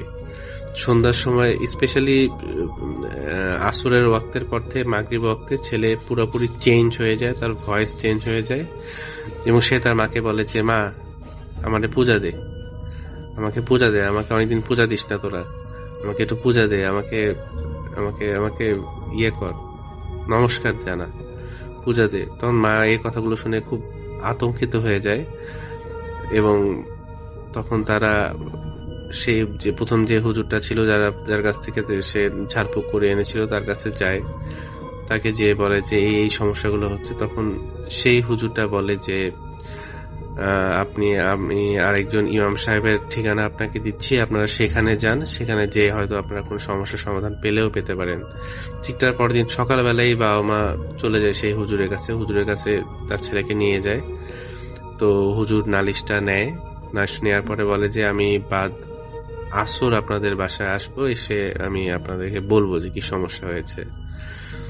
তো এরপরে বাদ আসর উনি আসে না, আসলে হুজুর বাদ মাগরিব আসে। বাদ মাগরিব আসার পরে হুজুর বলে সেটা হচ্ছে, আপনার ছেলে যেটা করেছে সেটা হচ্ছে, ওনারা মনে হয় সম্ভবত কিছুদিন আগে কোথাও গিয়েছিল, সেখানে যে কিছু খারাপ কাজ করে এসেছে এবং তার সাথে খারাপ কিছু জিনিস নিয়ে এসেছে এবং যে জিনিসগুলো নিয়ে এসেছে তার শক্তিশালী জিন, অসম্ভব পাওয়ারফুল জিন। এদেরকে আসলে আমার পক্ষে মানে এই কাজটা করা সম্ভব না, কারণ আমার সাথে যে জিনরা আছে তারা এদেরকে ইয়ে করতে পারবে না। তো যাই হোক, বাবা মা খুব চিন্তায় পড়ে যায় যে এখন কি করবে। ছেলের খাওয়া দাওয়া বন্ধ হয়ে গেছে, শারীরিক পরিবর্তন আসতেছে, মাঝে মাঝে চোখ লাল হয়ে যায়, পূজার কথা বলতেছে, উল্টাপাল্টা কথা বলতেছে, আর স্পেশালি বাথরুমের মধ্যে সামনে মানে আয়না পাইলে আয়নার সামনে দাঁড়ায় নানান রকম আজে বাজে কথা বলতেছে, আমাকে সাজতে হবে, আমি সাজবো, এখন আমাকে সিঁদুর এনে দাও, এরকম নানা প্রকারের কথাবার্তা বলতেছে ছেলেগুলা। তো যাই হোক, তার মা এরকম খুঁজতে থাকে যে আসলে কোথায় গেলে এই সমস্যার সমাধান পাওয়া যাবে, কারণ এটা মেডিকেল সমস্যা হয়তো না, এটা অন্য কোনো সমস্যা হয়েছে। তো এরপরে যেটা হয় সেটা হচ্ছে জাহাঙ্গীর ভাইয়ের খোঁজ ওনারা পান। তো জাহাঙ্গীর ভাইকে প্রথমে ওনারা কল করে বলেন যে, আপনারা একটু, আমার ছেলের অবস্থা খুব খারাপ, আপনি কাইন্ডলি কষ্ট করে একটু আসেন, একটু দেখে যান। জাহাঙ্গীর ভাই বলে, ঠিক আছে আমি আসবো। তো জাহাঙ্গীর ভাই সকালবেলা ওনাদের বাসায় যায়, যে ছেলেটাকে দেখার পরে ছেলেটাকে জিজ্ঞেস করে যে, কি হয়েছে তোমার, কে তুমি? তো জিনটা কোনো কারণে আসে না সেদিন। এবং সবচেয়ে অবাক করার ব্যাপারটা হচ্ছে, জাহাঙ্গীর ভাই যেহেতু এই কাজগুলো অনেক বছর ধরে করে, উনি ঘরে ঢোকার পরে উনি বুঝতে পারছিল যে ঘরের মধ্যে কেমন যেন একটা ধূপের গন্ধ, পুরা ঘরের মধ্যে ধূপের গন্ধ হওয়ার কিন্তু ওখানে কোনো কারণ নেই, কিন্তু ঘরের মধ্যে পুরো বাসার মধ্যে ধূপের গন্ধ, এবং ছেলেটার রুমে এই গন্ধটা আরো প্রকট। এবং ছেলেটাকে বিছানায় বসায় এবং জাহাঙ্গীর সাহেব তার যে মানে কিছু কাজ আছে সেই কাজগুলো করে, কোনোভাবেই সে তার জিনকে হাজির করতে পারে না। এবং এর মধ্যে জাহাঙ্গীর ভাইয়ের অবস্থা খুব খারাপ হয়ে যায়, তার মাথা অসম্ভব ব্যথা করতে থাকে। তো জাহাঙ্গীর ভাই বলে যে, ঠিক আছে, আজকে আমি কিছু করতে পারলাম না, আমি আগামীকাল আবার আসবো, আগামীকাল আবার এসে আমি যতটুকু যা করার আমি করব।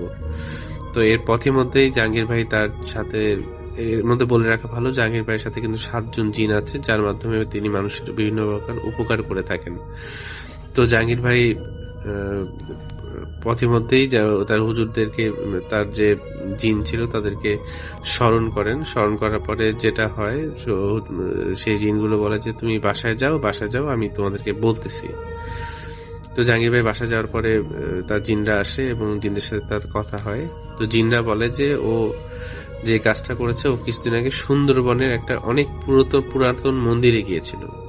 সেই মন্দিরে যায়, সে কিছু খারাপ কাজ করে এসেছে, যেই খারাপ কাজ করার জন্য তারা একটা মহা ধ্যানে ছিল, সেই ধ্যানটা নষ্ট হয়ে গিয়েছে। নষ্ট হয়ে যাওয়ার কারণে তারা এদের উপর অত্যন্ত ক্ষুব্ধ, এদের মানে বলতে গেলে এদেরকে মেরেও ফেলতে পারে এই জিনগুলা।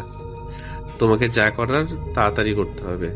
তো জাহাঙ্গীর ভাই এর পরের দিন যায়, যাওয়ার পরে আর জাহাঙ্গীর ভাই বলে যে এই জিন কিন্তু ফট করে আসবে না, তুমি এক কাজ করো, কিছু ফুল নিয়ে যাও, কিছু মিষ্টি নিয়ে যাও, আর এক ফোঁটা সিঁদুর নিয়ে যাও, এই জিনিসগুলো ওর সামনে রাখো, তাহলে দেখবা ঠিকই আসবে। তো যাই হোক, তারপরের দিন জাহাঙ্গীর ভাই এই জিনিসগুলো নিয়ে আসে, নিয়ে আসার পরে ওই জিনিসগুলো সামনে রাখে। এরপরে দেখি যে হ্যাঁ, জিনটা আসে এবং কথা বলে, যে বলে তুই আসছিস কেন আমার কাছে, তুই তো মুসলিম, তুই কি আমাকে পূজা দিবি, পূজা দিলে পূজা দে, তুই আসছিস কিসের জন্য, আর তোর কি যোগ্যতা আছে আমাকে ডাকার? আমি কিন্তু এই কয়দিন এর সাথেই ছিলাম, তুই আমাকে অনেক ডাকছিস, আমি আসি নাই, তোর ডাকে আমি আসবো কিসের জন্য? তো জাহাঙ্গীর ভাই বলে যে তুই কে? তখন সেই ছেলেটা বলে, তখন সেই জিনটা বলে আর কি, ছেলেটার রূপ ধরে, যে আমি ওই মন্দিরের পাহারাদার, ওরা আমার মায়ের অনেক বড় ধ্যান ভঙ্গ করছে, যে ধ্যানটা উনি অনেক বছর ধরে করতেছিল, ওরা আমাদের অনেক বড় ক্ষতি করছে, এই ক্ষতির প্রতিশোধ আমরা নিবই। মা এখানে আসবেন, মা আসার পরে এদের প্রত্যেকের কল্লা কেটে ফেলা হবে, এরা কেউ বাঁচতে পারবে না এখান থেকে। তো জাহাঙ্গীর ভাই বলে যে, তখন জাহাঙ্গীর ভাইকে বলে যে ঠিক আছে, আমি তাহলে এখন চলে যাচ্ছি। জাহাঙ্গীর ভাই বলে তুই এখন যাবি না। তো জাহাঙ্গীর ভাইয়ের কাছে কিছু সরিষা পড়া ছিল, সরিষা পড়াটা উনি ছিটিয়ে দেন। তখন সেই জিনটা বলে তুই কি করতেছিস? বলে, জাহাঙ্গীর ভাই বলে যে তুই এখন এখান থেকে যেতে পারবি না, তুই এখান থেকে বন্দি, তোকে এখন সবকিছু বলতে হবে। তখন জাহাঙ্গীর ভাই বলে যে এই মন্দিরটা, তো জাহাঙ্গীর ভাইকে সেই জিনটা বলে যে এই মন্দিরটা অনেক বছরের পুরাতন, আমরা প্রায় 400 বছর ধরে এখানে আছি, এখানে আমরা ধ্যানমগ্ন থাকি। তো এই ছেলেগুলো এসে এখানে কিছু খারাপ এবং নাপাক কাজ করে এসেছে, যেই কাজগুলোর জন্য আমাদের মা এখানে অত্যন্ত ক্রুদ্ধ হয়েছে, আমাদের মা এখানে আসবে। তখন জাহাঙ্গীর ভাইয়ের সাথে যে মানে হুজুরগুলো ছিল, যে জিনগুলো ছিল, সেই জিনগুলো বলে যে ঠিক আছে, তুমি ওকে আপাতত ছেড়ে দাও, ওর সাথে কিন্তু আরেকজন শক্তিশালী জিন আছে, ওকে ডাকো। তো যাই হোক, জাহাঙ্গীর ভাই পুরো ঘরের মধ্যে সরিষার যে দানাগুলো ছিল সেগুলো ছিটিয়ে দেয়। ছিটিয়ে দেওয়ার পরে যেটা হয় সেটা হচ্ছে আরেকটা জিন আছে, সেটা আসে। সেটা আসার পরে বলে যে, তখন জাহাঙ্গীর ভাইয়ের সাথে কথা হয় যে কি ব্যাপার, এখন তোমরা এই ছেলেগুলো হয়তো ভুল করছে, ওরা বুঝতে পারে নাই, তোমরা ওদেরকে ক্ষমা করে দাও, ওরাও তোমাদের কাছ থেকে ক্ষমা চাবে। তখন বলে যে না, এই ক্ষমা আমাদের করার কোনো যোগ্যতা নাই, যদি মা ক্ষমা করে তাহলে আমরা ক্ষমা করতে পারবো, না হলে না। তো কিভাবে তোমাদের মা আসবে মানে সেটা আমরা বলতে পারবো না। এই কথা বলার কিছুক্ষণ বলার পরে আবার চলে যায়। তো জাহাঙ্গীর ভাই সেদিনও ওখান থেকে প্রত্যাবর্তন করে আর কি। তো বাসায় আসে, বাসায় আসার পরে জাহাঙ্গীর ভাইয়ের সাথে যে 7 জন জিন ছিল, ওনারা বলে যে এ হচ্ছে মানে জিনদের সর্দার, মহিলা জিন আর কি। তো তাকেই তারা মা বলে ডাকে। সেই জিনটা মানে ওদের যে মা জিন যে ছিল, সে প্রায় 400 বছর ধরে ধ্যান করছিল, যেটা বললাম একটু আগে। সেই ধ্যানটা এই ছেলেরা নষ্ট করে ফেলেছে। তো এরপরে যেটা হয় সেটা হচ্ছে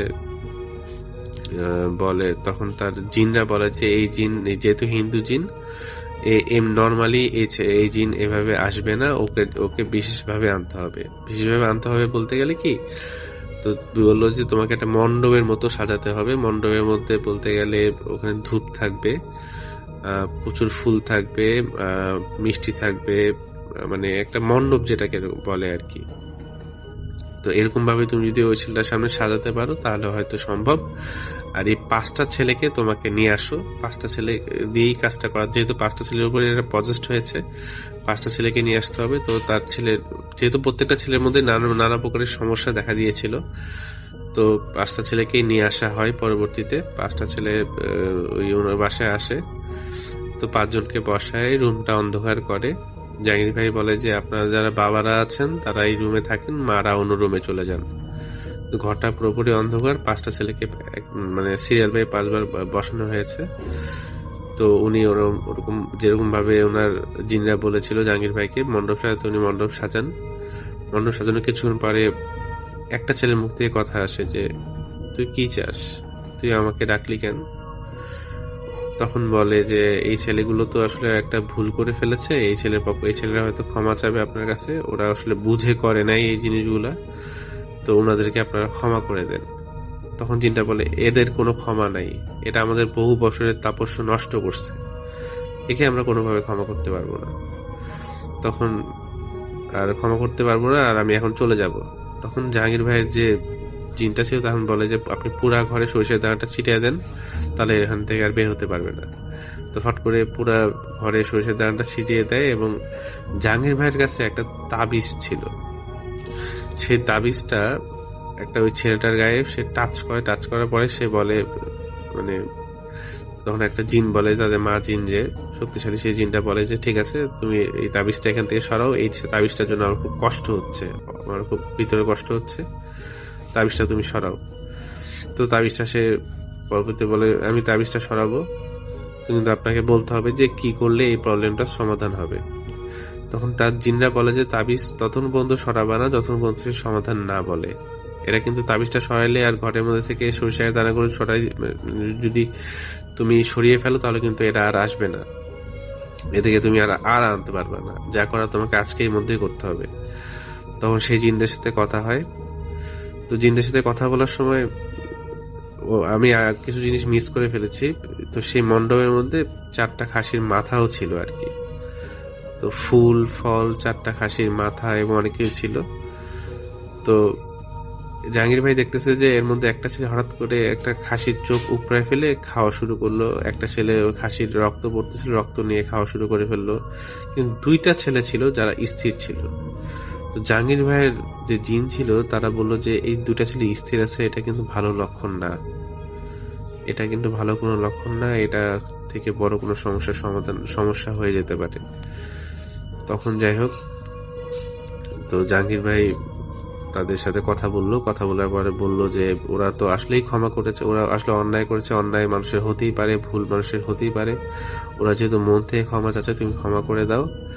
তখন তাদের মা জিন বলতেছে যে হ্যাঁ, ক্ষমা করা যেতে পারে এক শর্তে, সেটা হচ্ছে ওরা যে কাজটা করছে এই কাজটা ওরা আর জীবনে কখনো করতে পারবে না, এর জন্য আমাদের কিছু জিনিস দিতে হবে। তো কি জিনিস দিতে হবে সেটা হচ্ছে ওদের ব্যবহার্য কোনো কাপড় চোপড় বা কোনো কিছু আমাদেরকে দিয়ে রাখতে হবে, প্লাস 7টা খাসি বলি দিতে হবে। বলি দেওয়ার সময় এটা আপনারা কোনো একটা পূজা মণ্ডপ বা যেখানে পূজা হয় এরকম কোনো জায়গাতে বলি দিতে হবে, এবং বলি দেওয়ার পরে এটা মানে হিন্দুদের মাঝখানে বিলি বন্টন করতে হবে, বলির মাংস আর কি, 5টা ছাগল। তো এই কাজগুলো আপনার 5টা ছাগল বলি দেন, এবং এই ছেলে কাপড় চোপড়গুলো আমাদেরকে দিয়ে দেন। যদি দিয়ে দিতে পারেন তাহলে আমি ছাড়বো। আর আরেকটা জিনিস, সেটা হচ্ছে এই 5টা ছেলের মধ্যে একটা ছেলে ছিল খুব বেশি ভালো, ও 5 ওয়াক্ত নামাজ পড়তো এবং সেটা অসম্ভব সুন্দর ছিল। তখন বলো যে আরেকটা উপায় আছে, এই ছেলেটাকে আমাদেরকে দেন, এই ছেলেটার আমরা কোনো ক্ষতি করব না, কিন্তু এই ছেলের সাথে আমরা সব সময় থাকবো। তখন জাহাঙ্গীর ভাই বলে যে না, এই জিনিসটা তো সম্ভব না, ও মুসলিম ছেলে, ওর পক্ষে আমরা ওকে আপনাকে দিতে পারবো না, আপনি যা করার এইভাবেই করেন।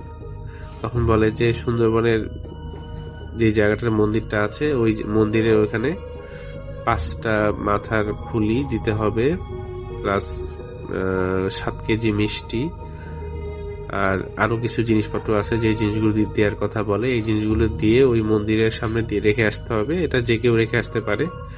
তো এক ছেলের বাবা ছিল, বাবা বললো যেহেতু সন্তানের অবস্থা খুব খারাপ, মানে ওনার বাবারা যারা ছিল তারা বললো ঠিক আছে আমরাই যাব, আমরা যে এটার ব্যবস্থা করব।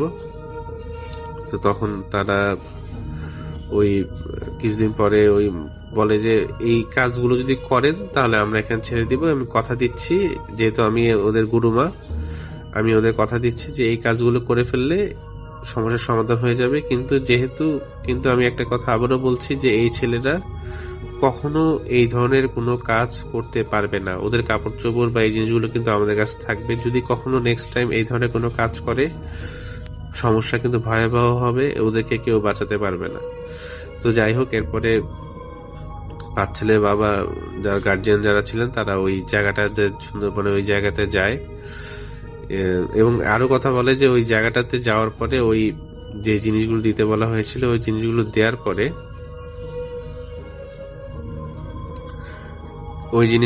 দেওয়ার পরে ওদেরকে গোসল করতে হবে, গোসল করে পরিষ্কার পরিচ্ছন্ন হবে, এরপরে হয়তো আস্তে আস্তে ওরা সুস্থ হবে।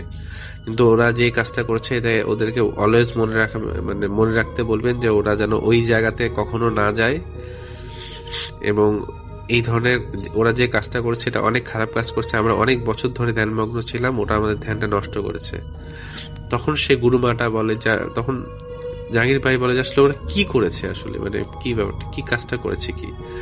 তখন গুরুমা যেটা বলে, মানে জিনের যে সর্দার ছিল, তখন বলে যে ওরা মন্দিরের ভিতরে যায় এবং এক কর্নারে ওরা প্রস্রাব করে দিয়ে আসে, যেটা মারাত্মক অন্যায়।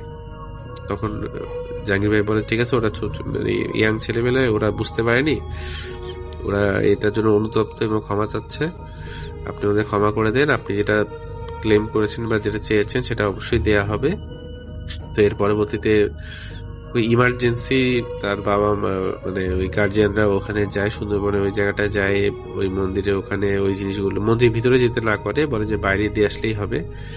5টা খাসির মাথা আর ছেলেদের কাপড় চোপড়ের কিছু অংশ ওটা ওখানে দিয়ে আসে।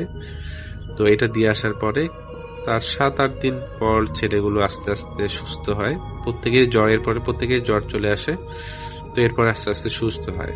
তো এই মন্দিরটা নিয়ে আমি একটু রিসার্চ করেছিলাম। তো মন্দিরটা আমি দেখলাম যে সুন্দরবনের ভিতরে আসলে এরকম একটা কালী মন্দির আছে, অনেক পুরনো একটা মন্দির।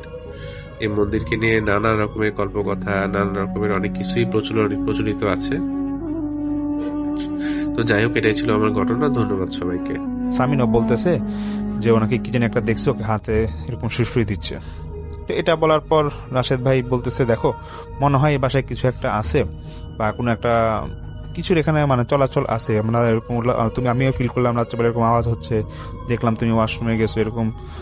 তো নিশি ভাই বলতেছে দেখো, যেহেতু আমরা বাসায় অ্যাডভান্স দিয়ে দিয়েছি তো দরকার নাই, যেটা ঘটার ঘটুক, আমাদের তো কোনো ক্ষতি করতেছে না, আমরা তো মাত্র 2-3 দিন হয়ে এখানে আসছি, তো হোক ঘটনাগুলো দেখি আর কি হয় সামনের দিকে। আর তুমি অ্যাপার্টমেন্ট ম্যানেজার যিনি যার বাসা এটা, ওনার সাথে একটু কথা বললে ব্যাপারে। তো রাশেদ ভাই দেখতেছে যে আসলে দিন যতই যাচ্ছে কিছুটা ওনাদের বাসায় ওনারা ফিল করতে পারে যে কিছু একটা আছে, কিন্তু ওনারা আসলে দেখতেছে কোনো ক্ষতি হচ্ছে না। তো ওনারাও ভাবতেছে যে দিন যাক, দেখি সামনে কি হয়, সামনের মাসে ভাড়া দেওয়ার সময় হয়তো সেই অ্যাপার্টমেন্ট ম্যানেজার ওনাকে জানাবে আর কি ব্যাপারটা। তো এরকম ঘটার পরে তো কয়েকদিন পরে রাশেদ ভাইয়ের একটা চাস্তো ভাই উনি ঢাকা শহরে আসেন কোন একটা কাজে। তো সেই মুহূর্তে রাশেদ ভাইদের বাসায় এরকম উনি আসবে। তো আসার পরে সেই চাস্তো ভাই রাতে ওনারা সারাদিন ঘুরতে যায়, সেই চাস্তো ভাইকে নিয়ে রাত্রেবেলা যখন ওনারা খাওয়া দাওয়া করে যখন বসবে, মানে তো গল্প করতেছিল। তো গল্প করে একটা পর্যায়ে এইসব কথাই ওনাদের মধ্যে হচ্ছিল যে বাসায় কিছু একটা এরকম থাকতে পারে বা আছে। তো চাস্তো ভাই এগুলো আসলে এগুলোকে পাত্তা দেয় না। তো উনি ড্রয়িং রুমে শুয়েছিল। হঠাৎ করে রাত্রে 1টা কি 1:30 বাজবে, তখন সেই চাস্তো ভাই হঠাৎ করে চিৎকার করে কান্নাকাটি করতেছে, এবং এত জোরে কান্না করতেছিল যে নিশো ভাবি এবং রাশেদ ভাই ওনারা তাড়াতাড়ি যায় সেই রুমে, বলতেছে যে তোমার কি হয়েছে, কান্নাকাটি করতেছো কেন? তখন সেই চাস্তো ভাই বলতেছে যে ভাবি আমি কি দেখলাম কিছুই বলতে পারবো না, আপনার এই রুমে থাকেন। তো রাশেদ ভাই তখন কিছুটা বুঝে যে হয়তো খারাপ কিছু দেখছে, এবং সে তাকে সান্ত্বনা দেওয়ার জন্য মানে অনেকক্ষণ বসেছিল। তো একটা পর্যায়ে রাশেদ ভাই ওনার সেই চাস্তো ভাইকে বলতেছে যে তুমি কি দেখছো একটু খুলে বলো। তখন সেই ভাই বলতেছে যে আমি যখন ঘুমাইছিলাম মানে একটু চোখটা মেলে দেখি যে সামনে কি যেন একটা দাঁড়ায় আছে। তো সে বলতেছিল আমি প্রথমে ভাবছিলাম যে আমি স্বপ্ন দেখতেছি নাকি, যখন আমি একটু উঠে বসলাম তখন দেখতেছি বাইরে থেকে আবছা আলো আসতেছে, এবং একটা মূর্তির মতো 10 ফিটের মতো হাইট হবে সে দাঁড়ায় আছে। এবং আরেকটু যখন আলো একটু বাড়লো তখন দেখতেছি যে এই মূর্তিটা একটা অবয়ব নিয়ে আসছে, এবং ওর মাথা থ্যাতলানো, এবং মনে হচ্ছে যে ওর শরীর থেকে সবকিছু খসে পড়তেছে।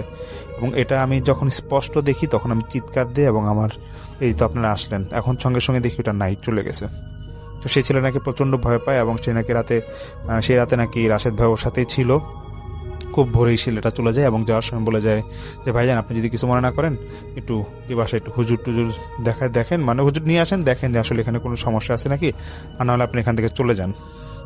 তো যাই হোক, তারপর রাশেদ ভাই তার পরের দিনই উনি বাড়িওয়ালার সাথে দেখা করেন, এবং বাড়িওয়ালাকে মানে যিনি অ্যাপার্টমেন্ট ম্যানেজার ছিল তার সাথে দেখা করেন, এবং বলতেছে যে আপনাদের বাসায় ভাই কোনো সমস্যা আছে নাকি, মানে আমি থাকার পর থেকেই মানে বেশ কিছু সমস্যায় পড়তেছি, দেখা গেল সপ্তাহখানেক ছিলাম, এর মধ্যে কয়েকবার আমি ফিল করলাম যে অনেক কিছু আছে, এবং এরকম গত রাতে আমার চাস্তো ভাই জিনিসগুলো দেখলো। তখন সেই অ্যাপার্টমেন্ট ম্যানেজার বলতেছে যে দেখো রাশেদ, আমি আসলে কি বলবো, এই বাসাটা তো আমি অনেক আগে কিনছিলাম, কিন্তু গত 3 বছরে 11টা পরিবার এখানে থেকে বাসা চেঞ্জ করে চলে গেছে, বেশি দিন টিকতে পারে নাই। কিন্তু তোমাকে দেখলাম তুমি প্রায় সপ্তাহখানিক পর আমাকে এই ঘটনা বলতেছো, কিন্তু আগে যারা ছিল তারা 2-3 দিনের মাথায় চলে গেছে।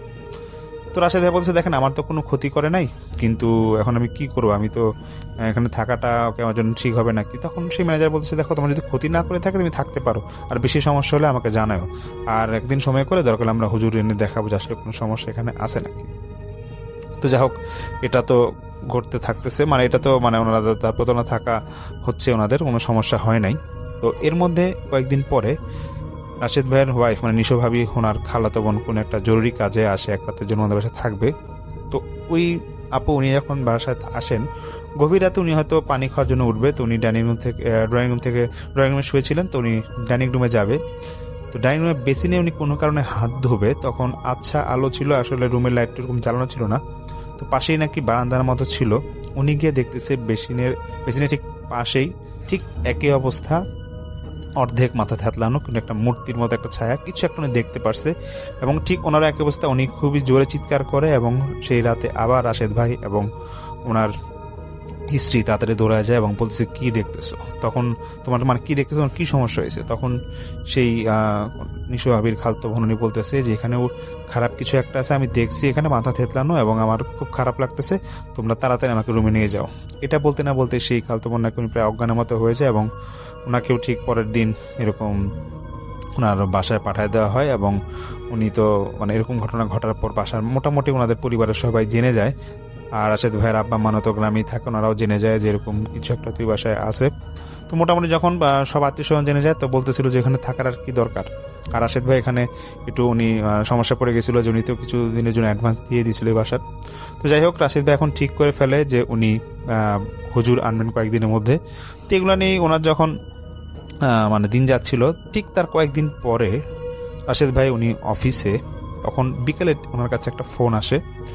তো ফোন আসার পরে ফোনের ওপার থেকে ওনার ওয়াইফ নিশো ভাবি খুব কান্নাকাটি করতেছিল এবং চিৎকার করতেছিল এবং বলতেছে, তুমি তাড়াতাড়ি বাসায় আসো, বাসায় খুব সমস্যা হয়েছে। তখন রাশেদ ভাই উনি বাসায় যখন কাছাকাছি যায়, গিয়ে দেখতেছে বাসার ওখানে পুলিশ ভরা, মানে পুরা ঘর ভর্তি পুলিশ। তো পুলিশ থাকার পর উনি দেখতেছে ড্রয়িং রুমের মধ্যে সোফায় ওনার ওয়াইফ এবং ওনার ছোট বাচ্চা সামিন ওরা বসে আছে এবং কাঁদতেছে। এবং রাশেদ ভাই আসার পর খুব জড়ায় ধরে খুব কান্নাকাটি শুরু করে ওনার ওয়াইফ। তো পুলিশ অফিসার বলতেছে যে, হ্যাঁ রাশেদ সাহেব, আপনার ওয়াইফকে শান্ত করেন, এরকম হইতেই পারে, আত্মরক্ষার জন্য এরকম করছে, এটা স্বাভাবিক, এটা হইতেই পারে, ওনাকে টেনশন করতে মানা করেন, সব সমস্যার সমাধান আমরা করতেছি। আর পুলিশ বলতেছে যে আসলে আপনার বাসায় চোর ঢুকছিল, চোরটা সম্ভবত নেশা করতেছিল এবং চোরটাকে আপনার বউ এমনভাবে মারছে যে ওর এখন প্রায় মৃতপ্রায় একটা অবস্থায় আছে। তো সমস্যা নেই, আমরা দেখতেছি, ওকে হসপিটাল নিয়ে গেছি, টেনশন করবেন না। তো রাশেদ ভাই একটু চিন্তায় পড়ে যায়, উনি বলতেছে যে আমি এত বছর বিয়ে হইলো, যেখানে আমার বউ একটা তেলাপোকা পর্যন্ত ভয় পায়, সে তো এরকম নেশাকর চোরকে মারবে, তা আত্মহত্যা করে ফেলবে, এটা তো হওয়ার কথা না। তো যাই হোক, পুলিশ চলে গেছে। চলে যাওয়ার পর রাশেদ ভাই ওনার ওয়াইফকে সান্ত্বনা দিচ্ছিল। পরে রাতে যখন সবকিছু স্বাভাবিক হয়, তখন নিশু ভাবি রাশেদ ভাইকে জানায় যে, দেখো দুপুরের পর আমি খাওয়া দাওয়ার পর যখন তোমার ছেলেকে শুয়েছিলাম, তখন হঠাৎ করে পাশের রুম থেকে একটা আওয়াজ পাই যে কিছু একটা হয়তো পড়ে গেছে। দরজা ভাঙার, এরকম অনেকটা দরজা ভাঙার মতো একটা আওয়াজ। তো তখন নিশু ভাই বলতেছে যে আমি পাশের রুমে গিয়ে দেখতেছি যে মুখোশ পরা একটা লোক ছুরি নিয়ে ঘরে ঢুকছে, এবং কিছুক্ষণের মধ্যে দেখলাম যে আমাদের যে ঘরটা একটু মানে একটা ঘর না আমাদের ছিল, যে একটু মানে দিনের বেলা একটু অন্ধকার ছিল, তো সেই ঘরে উনি দেখতেছে চোরটা যখন ওই ঘরে ঢুকবে, তখন উনি নিশ্চয়ভাবে খেয়াল করে যে 10 ফুট উচ্চতার একটা মূর্তি, যেটা খুব বিভৎস চেহারা ছিল, যেটা হালকা আলোতে বোঝা যাচ্ছিল। আবার ঠিক সেম ওনাদের যে আগে দুজন আত্মীয় এসে বলছিল যে মাথার এক পাশ থ্যাতলানো, ঠিক সেম এরকম থ্যাতলানো, যে ওই চোরটাকে জোরে 2-3 বার আছাড় মারতেছিল। এবং শেষবার যখন আছাড় মারে, তখন চোরটা একবার বেসিনের মধ্যে বাড়ি খেয়ে তার মাথা দিয়ে রক্ত পড়তেছিল।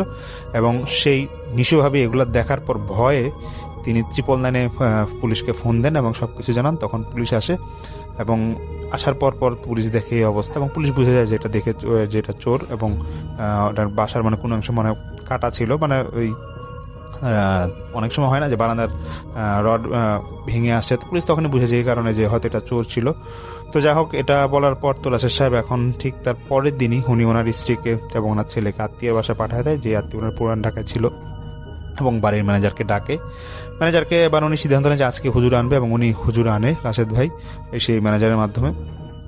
তা আনার পর হুজুর এসে রাশেদ ভাই সহ সে অ্যাপার্টমেন্ট ম্যানেজার সহ ওনারা বাসার চারপাশে পানি ছিটিয়ে দেয় এবং পড়া পানি ছিটিয়ে দেয়। এবং কিছুক্ষণ পর হুজুর বের হয়ে আসার পর সেই রাশেদ ভাই এবং ওনার যে সে বাড়ির মালিক ছিল ওনাদেরকে বলতেছে, দেখেন এই বাসায় কারিন আছে এবং অন্যান্য জিনের অস্তিত্ব থাকতে পারে, যত দ্রুত সম্ভব আপনি একজন আলেম আনেন, আর যদি আলেমটা না আনতে পারেন তাহলে কিন্তু এখানে খুব সমস্যা হবে, কারণ এখানে যে রাশেদ সাহেবের সন্তান আছে ওনাকে সম্ভবত কোনো একটা জিন ওর উপর মাঝে মাঝে ভর করে, তো ছেলেটার খুব ক্ষতি হবে, দ্রুত পারলে আপনারা এখানে আলেম আনার ব্যবস্থা করেন। তো তখন সেই রাশেদ ভাই ভাবে যে ওনার বাড়িতে যেখানে ওনার থাকেন, ওনার স্থানীয় বাড়ি যেখানে গ্রামের বাড়ি, ওখানে এক বড় আলেম আছে ওনাদের পরিচিত, তো সেই আলেমকে খবর দেয় এবং সেই আলেম উনি আসেন এবং তখন রাশেদ ভাইয়ের স্ত্রী এবং ওনার সন্তান ওনারাও আসেন। তা আসার পরে রাশেদ ভাই সেই হুজুরকে সবকিছু জানায় এবং হুজুরও পুরোটা বাড়ি আবার নিচে আলেম পুরোটা বাড়ি আবার উনি ঘুরে ফিরে দেখার পরে সে বলতেছে যে দেখো আসলে একটা সত্য কথা বলছে, আগে যারা হুজুর আসছিল যে এখানে কারিনের আসক্তি রয়েছে এবং তোমার সন্তানকে রুকাইয়া করে এরপর কারিনকে বসে আনতে হবে, না হয় তোমার সন্তান খুব ক্ষতি হবে। এরপর সামিনকে মানে আমার সন্তান রাশেদের সন্তান ওকে 3 দিন পর মানে 3 দিন রুকাইয়া করার পর হুজুর বলে যে পরের শুক্রবারে রাতে আমি আসনে বসবো এবং রাশেদ ভাইকে বলে তুমি থাকবা এবং তোমার যে বাড়ির ম্যানেজার বা এখানে যে মালিক আছে যিনি ওনাকে আসতে বলবা। তো তারপর হুজুর শুক্রবার আসে, আরো 2 জনকে হুজুরকে নিয়ে আসে এবং ওনার রাশেদ ভাইয়ের যে ড্রয়িং রুম ছিল এখানে বাতি নিভিয়ে ওনারা মাদুর বিছায় বসেন এবং সাথে তো বাসার সবাই ছিলই। তো অনেক কাজকর্ম এরকম ওদের ব্যক্তিগত হুজুর কিছু কাজকর্ম করেন সেখানে, এবং করার পরে উনি বাড়ির বিভিন্ন জায়গায় ঘুরতে থাকেন এবং উনি ওনার পড়া পানি ছিটায়। তো পুরাটা বাড়ি নাকি কিছুক্ষণের মধ্যে নাকি মানে এমন একটা অবস্থা যে চারপাশে চিৎকার হচ্ছিল এবং মনে হচ্ছে যে বাসাটা কেঁপে কেঁপে পড়তেছে। রাশেদ ভাই এবং ওনার ওয়াইফ ওনার খুব ভয় পাচ্ছিল। তো একটা পর্যায়ে ওনারা আশেপাশে তো খুব নির্জন ছিল বাড়িটার, যদি বলেছিলেন যে পুরনো একটা বাড়ি, তো মানে শিয়াল কুকুর ডাকলে যেরকম আওয়াজ হয় এরকম নাকি আওয়াজ হচ্ছিল। পরে হুজুরে আসরে বসার পরে কারিন এবং তার জিন্দা অন্যান্য যারা আছে সব ডাকতে থাকেন হুজুর। তো একটা পর্যায়ে ড্রয়িং রুমে একটা আচ্ছা আলো আসে এবং একটা মূর্তির মতো দেখা যায় এবং মানে নিঃস্ব যে বর্ণনাটা মানে রাশেদ ভাইয়ের ওয়াইফ নিঃস্বভাবে যে বর্ণনাটা দিয়েছিল ঠিক সেই বর্ণনার সাথে এই মূর্তিটা মিলে যাচ্ছিল।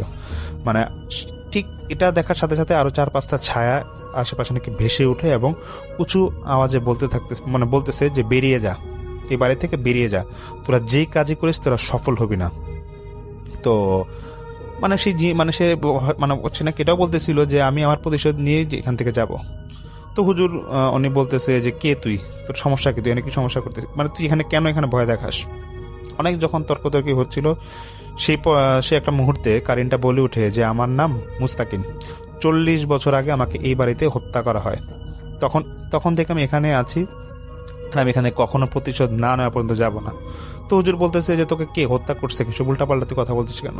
তখন সেই কারিন বলে যেখানে সালামত নামে একজন লোক আছে, সেই লোকটাই আমাকে এখানে আমার বুকে ছুরি ঢোকে আমাকে মানে হত্যা করে এবং আমাকে এই বাড়ির নিচেই উনি একটা মেঝেতে আমাকে টুকরা টুকরা করে পুঁতে রাখে।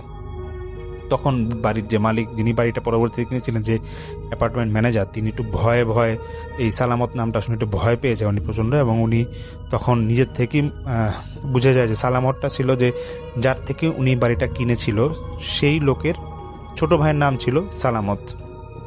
এটা বলার পর সে হুজুর বলেন যে তোর প্রতি মানে সে জিনকে বলতেছে যে ঠিক আছে তোর প্রতি তো বিচার করা হয়েছে, এটা মানলাম, তো এখন কি করলে তুই বাড়ি ছাড়বি।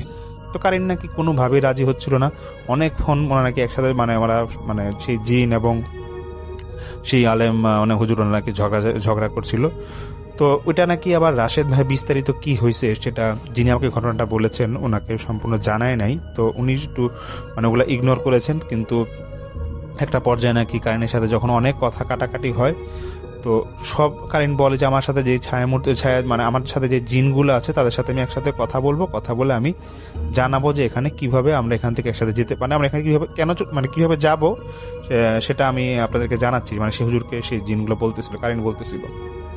তখন কিছুক্ষণ পর সেই কারিন বলতেছে ঠিক আছে আমি আমার সাথে যারা আছে ওদের সব আমি চলে যাব, কিন্তু এর বিনিময়ে আপনাদের একটা কাজ করতে হবে, আপনারা 100 জন এতিমকে 2 বেলা খাওয়াবেন এবং 10 জন মিসকিনকে 1 মাসের জন্য তাকে খাওয়া দিবেন। আর বাড়ির সামনে যে পুকুর আছে এখানে মাঝরাতের দিকে আমাদের জন্য কিছু খাওয়া দাওয়া রেখে যাবেন, তাহলে আমরা বাড়ি ছেড়ে চলে যাব।